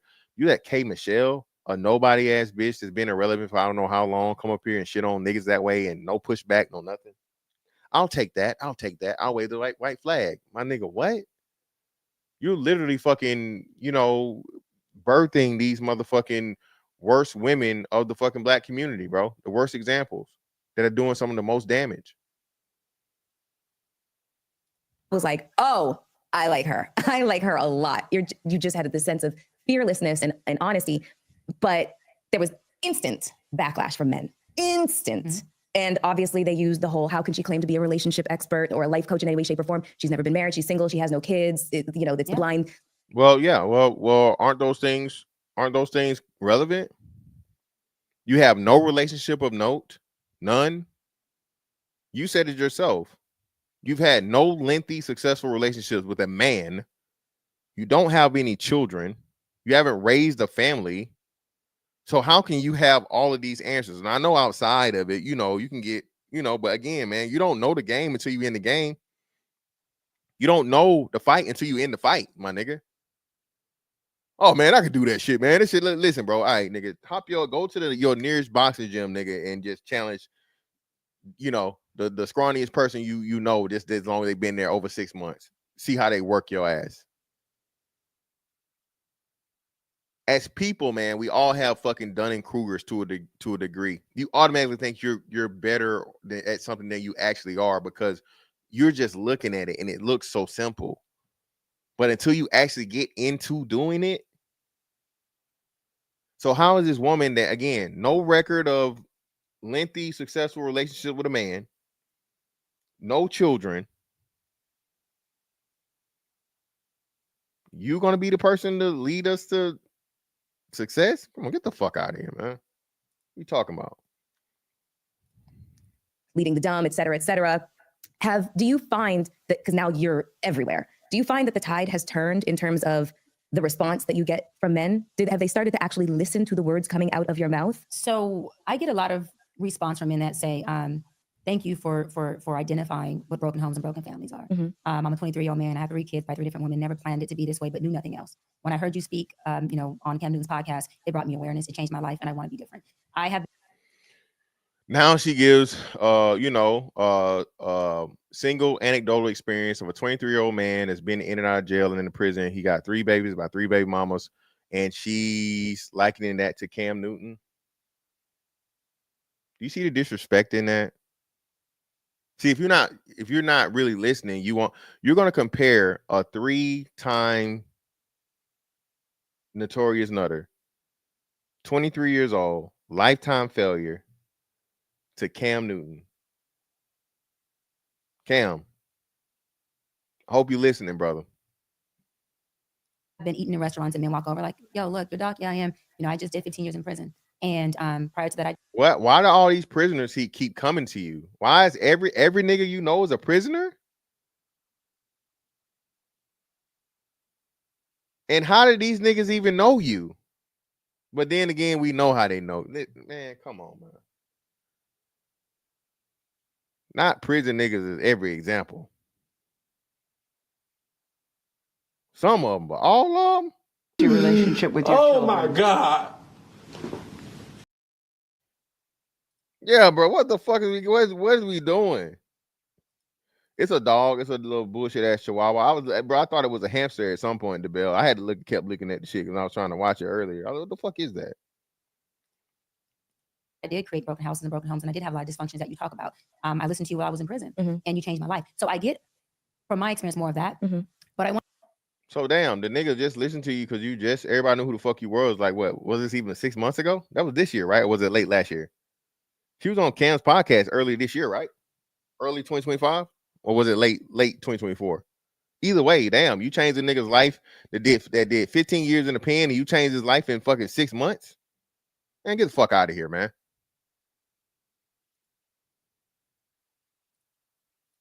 I want to say, to your point of the men or the group of people who are bringing the backlash, I don't give a fuck. I want you to listen. And if you disliking me or backlashing or criticizing is going to get you a tool that'll change your life and help you do better and have a better quality of life, then damn it, dislike me even more. Because if that brings. Listen, man, I agree. This is the part I agree. And this is why I'm going to keep saying what the fuck I want to say, how the fuck I want to say it, and I give a fuck about how you feel about it. If she can fucking say it, so the fuck can I. Because I really do give a fuck about the black community, okay? I contributed to it. Right? I fought the fucking fight of a father. I've raised children. So if she can say whatever the fuck she want to say while she out here motherfucking dyking and sneak dicking and whatever else in the fucking hell, and she never had a kid, and doctor but not a doctor and all this other shit, bitch, I can say what the fuck I want to say too. So bitch, hey, eat a dick and get out my face. You don't like it, bitch, don't listen to me. Or better yet, you don't like it, bitch, prove me wrong. I'm willing to do something she ain't willing to do. She just say, hey, you just get mad. No, I don't want you to just get mad, bitch. Come at me. Come at me, bro. Let's have a discussion. Let's have a fucking conversation. I promise you I'm gonna fucking come out on top. Pause. Because I know what the fuck I'm talking about. This black people shit and this nigga shit, I'm well beyond fucking doctor level, bro.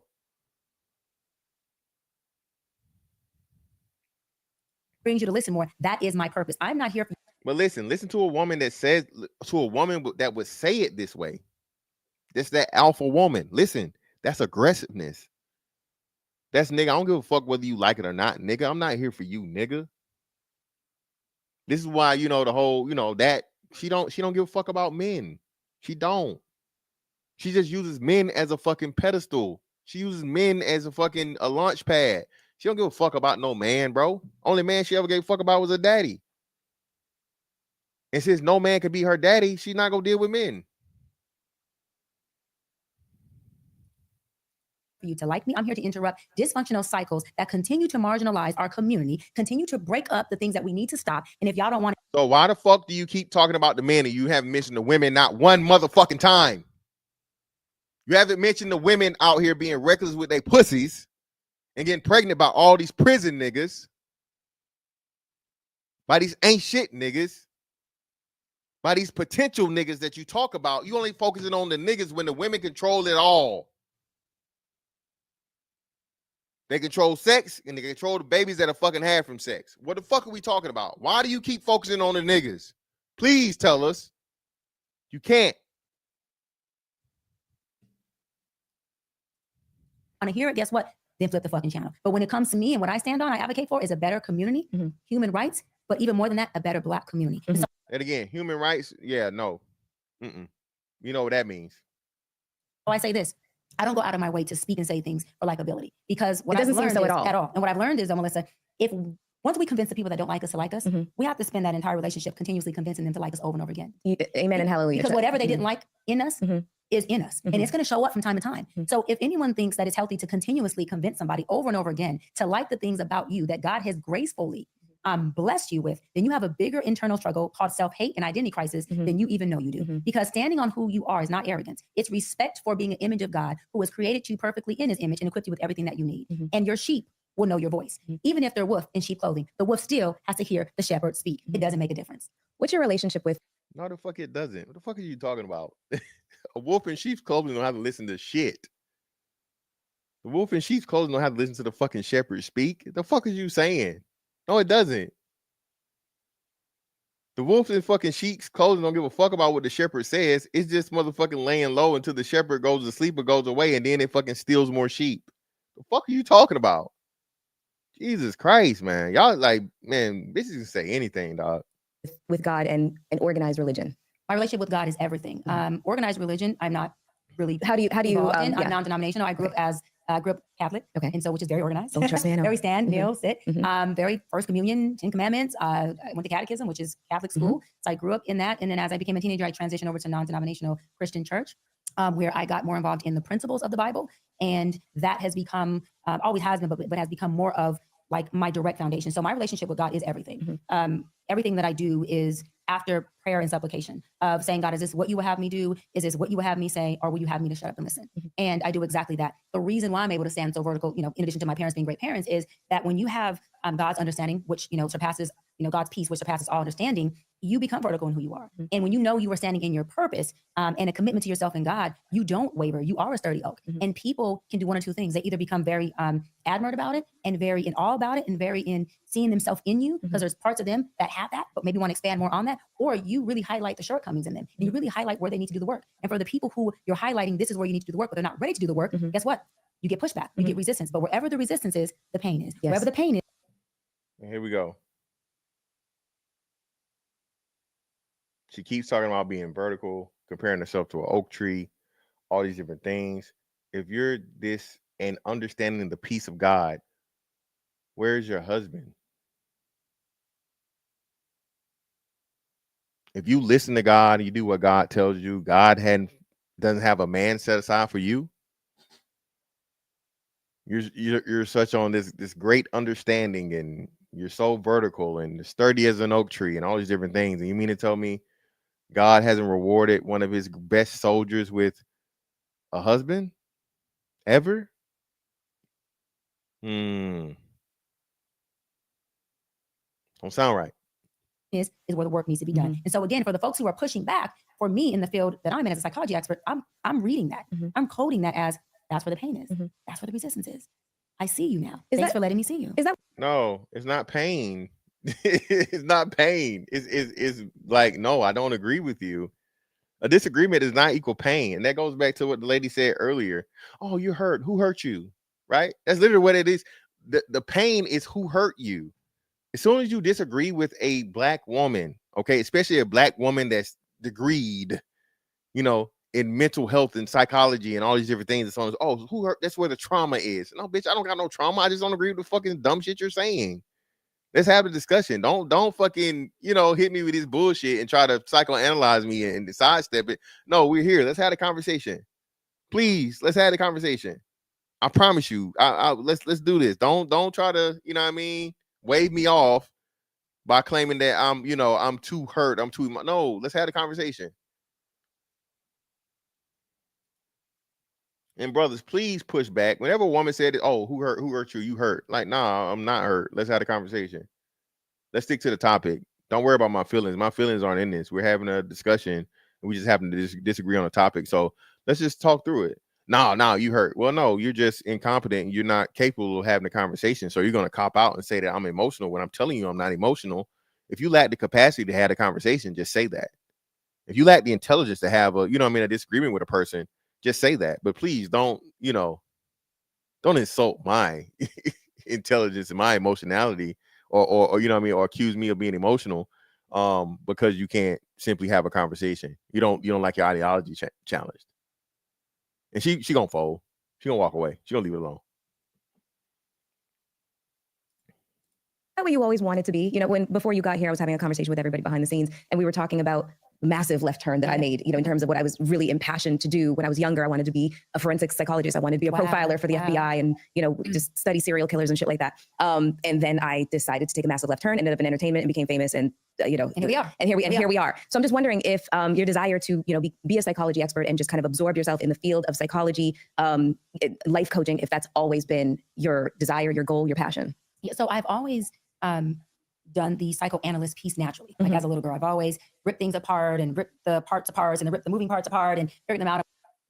That's not psychoanalysis as much as it's engineering, reverse engineering. So now you're giving false equivalencies to, you physically taking something apart versus being able to mentally break something down and psychoanalyze it. That's engineer talk. Breaking something apart and looking at all the pieces and parts is engineering, not psychoanalysis. My mom would say, Chyenne, you've already ripped it to pieces. How many more pieces are you going to rip it to? The conversation is over. And it was never over for me because I was analyzing the why, the deeper, the root, the cause. Was there any understand? Was there any books that you were reading at that time that just that inspired the desire to dissect things? Besides prayer and me always questioning God, why? I was analyzing even everything he did. That I stopped because I trust fully. But it was just innate in me to understand behaviors. When you come from adversity, like I did, and you come from a traumatic youth or an environment that can be hostile or unsafe at times. So hold on, which was it? So now you're being kind of ambiguous and you're double talking because even though your parents had you at a young age, your dad was 16, so I imagine your mom was somewhere around the same age. You had your grandparents. So what are we missing here? It's like you're purposely skipping over something because you said you had both, but when did that both start? Because if you're talking about being unsafe and, sounds like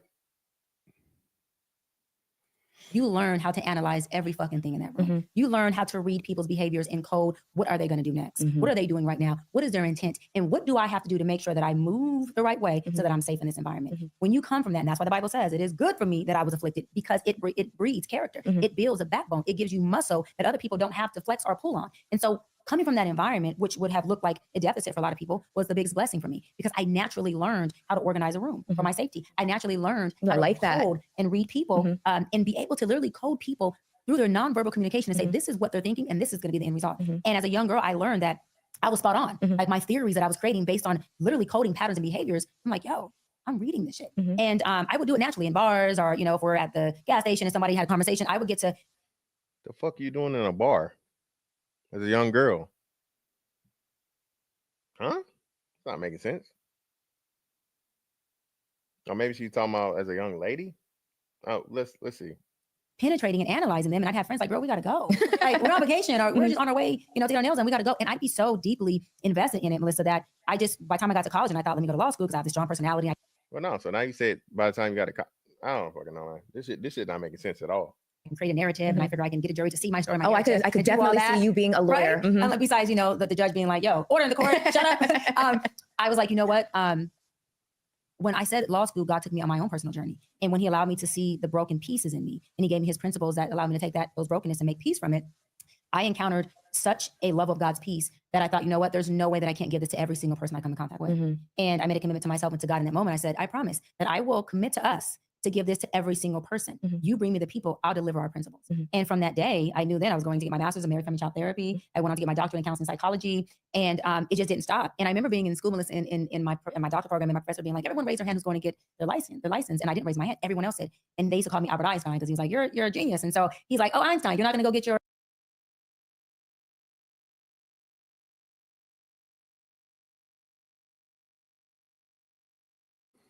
All right, now I'm slowing this down because she's about to pretty much admit to that Corey Holcomb was right. She didn't get her license. She didn't get her certification. So therefore, or your license? I'm like, no. And he goes, why? I said, because you only need a license to bill insurance. And I'm not here to just bill insurance. I'm here to change the trajectory of an entire race of people. And he said, okay. People went looking for that accreditation with you. I find that the most mediocre men can just say whatever the fuck they want, and people will just accept the position, accept the title that they have determined themselves to be. But a woman. now that might be a shot at Joe Budden, right? And even though we hadn't talked about Melissa Ford in this situation, Melissa Ford has always, baby, your whole relevance is because of men. Okay? Men said you had a pretty face and a fat ass. I'm gonna put her in the video and let her shake it. Please stop. Mediocre men, the same ones you're talking about, are the reason you're sitting where you are today. Niggas that know how to make motherfucking words sound good to a beat, which you had no problem with as long as you were getting paid and you had the fame to go with it. So it's mighty funny how these mediocre men are just, not cutting it and all this different shit. Exactly.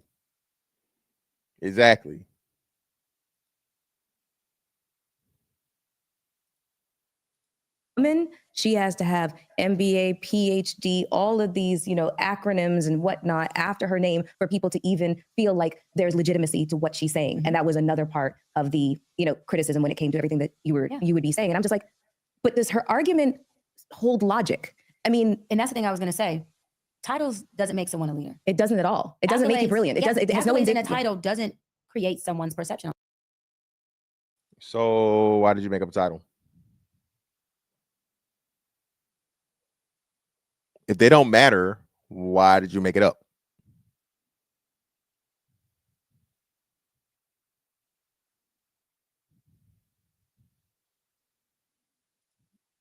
That's crazy. Maleficent is wild. Real as that. If it didn't matter, why did you make up a title? Something. It doesn't breed someone's results. You have many people, Oprah's one, Tyler Perry's another, who that are have self-made. No education whatsoever past high school, no collegiate education, who have done beyond well, okay, within their industries. And I said that to say that even if I had none of these 6 degrees that I have, none, 4 that are academic and 2 that are honorary doctorate degrees, I would still think and be shaped the way that I am. I would still change lives the way that I do. I would still feel the same way about broken homes and broken families. I would still stand on the mountaintop and advocate for the Black community. I would still be president of the biggest civil rights organization, NAACP, for Los Angeles, San Pedro, Wilmington, and Palos Verdes for 12 years. I would still have my own street, the NAACP Square, President Dr. Chyenne Bryant, Founder Joe Gatlin, in my city, Los Angeles, as a result of the work I've done in the community and the lives I have changed. They didn't give me that because I had a title. They didn't give me that because I have all this educational accolades. They gave me that because I'm impactful, I'm influential, I'm changing lives, and I'm mountaintop and advocate for the Black community. I will still be president of the biggest civil rights organization, NAACP, for Los Angeles, San Pedro, Wilmington, and Palos Verdes for 12 years. I will still have my own street, NAACP Square, President Dr. Chyenne Bryant, Founder Joe Gatlin in my city, Los Angeles, as a result of the work I've done in the community and the lives I have changed. They didn't give me that because I had a title. They didn't give me that because I have all this educational accolades. They gave me that because I'm impactful, I'm influential, I'm changing lives, and I'm able to lead without force. This is why I don't have the need to be liked, because leadership isn't I'm manipulating you to like me so I can lead you. That's manipulation. That's narcissism. Leadership is I'm going to show you my results. And if you feel like my results are something that's conducive to where you want to be, you are more than welcome to join. And leadership is also the folks that I'm leading are not just followers. These folks are leaders as well. They're intelligent. They're genius. There's times where they do go in the forefront and they lead my path. So this is not an arrogance of I'm leading. Look at me. It's all of us are leading in some capacity. A real leader also knows how to fall back and follow when necessary. So again, all of those things came because of my impact of who I am and the lives that have been positively changed. Not because I have it. There's a lot of people with titles. Folks are getting honorary doctorates fucking like candy at a candy store now, They sure which are. I am against. I only received mine because I have an academic doctorate, but I said, hey, no problem. I will go into an honorary doctorate. I had a doctor title before I ever had an honorary doctorate. So again, Okay, so now she's a doctor again. So she's an actual doctor and an honorary doctorate. So which I don't know. Which one were you speaking from?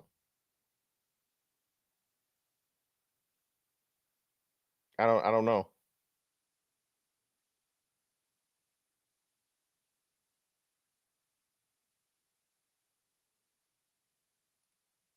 those things are Atlanta, the city, which shout out to AT, I love y'all, giving me my own Dr. Chyenne Bryant Day. Okay. On March 6th, I wouldn't have got that just because I'm Dr. Bryant. You know, I got that because I'm impactful, because I'm doing the work, and my results in my life speak for the work and the principles that I'm teaching and providing people every day.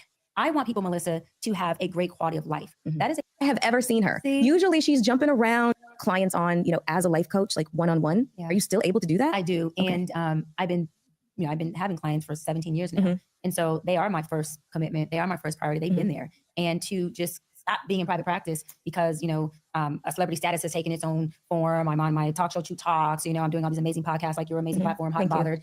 For me to just put them on the back burner, for one, there's a silent oath that we take as a therapist, as a coach. And that silent oath is to have our clients' best interests at the forefront and to make sure we're not causing impairments in their life. So as long as I can see them one-on-one, I will. This is, you know, it's funny because my sessions with my clients, I tell them all the time, they give me all these props. Oh, you changed my life. So you helped me. But I have to make them understand all the time. I learned so much from every single session. Cheated on her. She has cheated on him. And he had to travel for a business trip and they share each other's locations.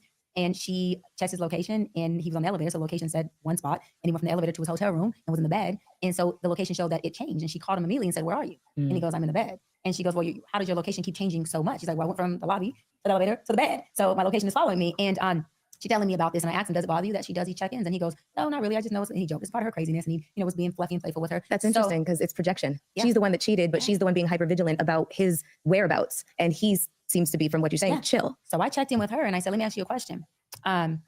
He's never cheated on you. So what is the narrative that goes on in your head about what is possible?" And she says that he, once the kids, you know, grow up, he can leave me, or he's just here because I'm convenient.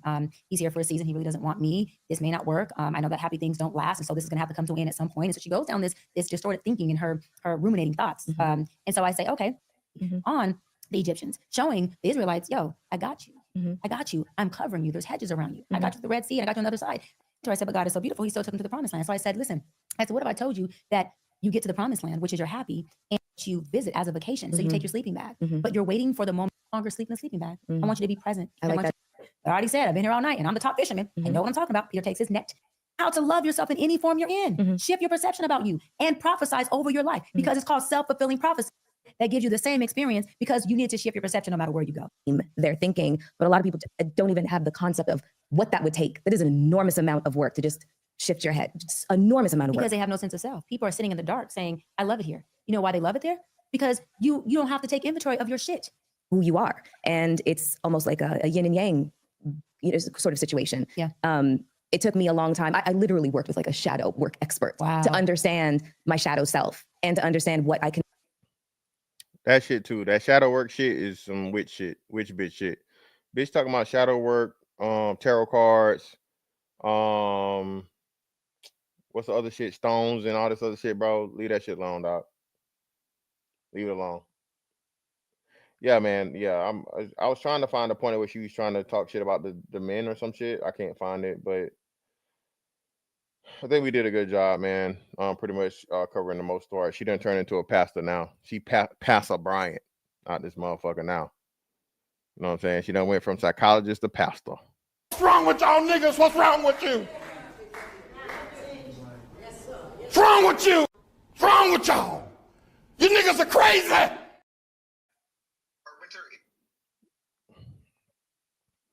But yeah, man, listen. This whole shit, man. Unfortunately,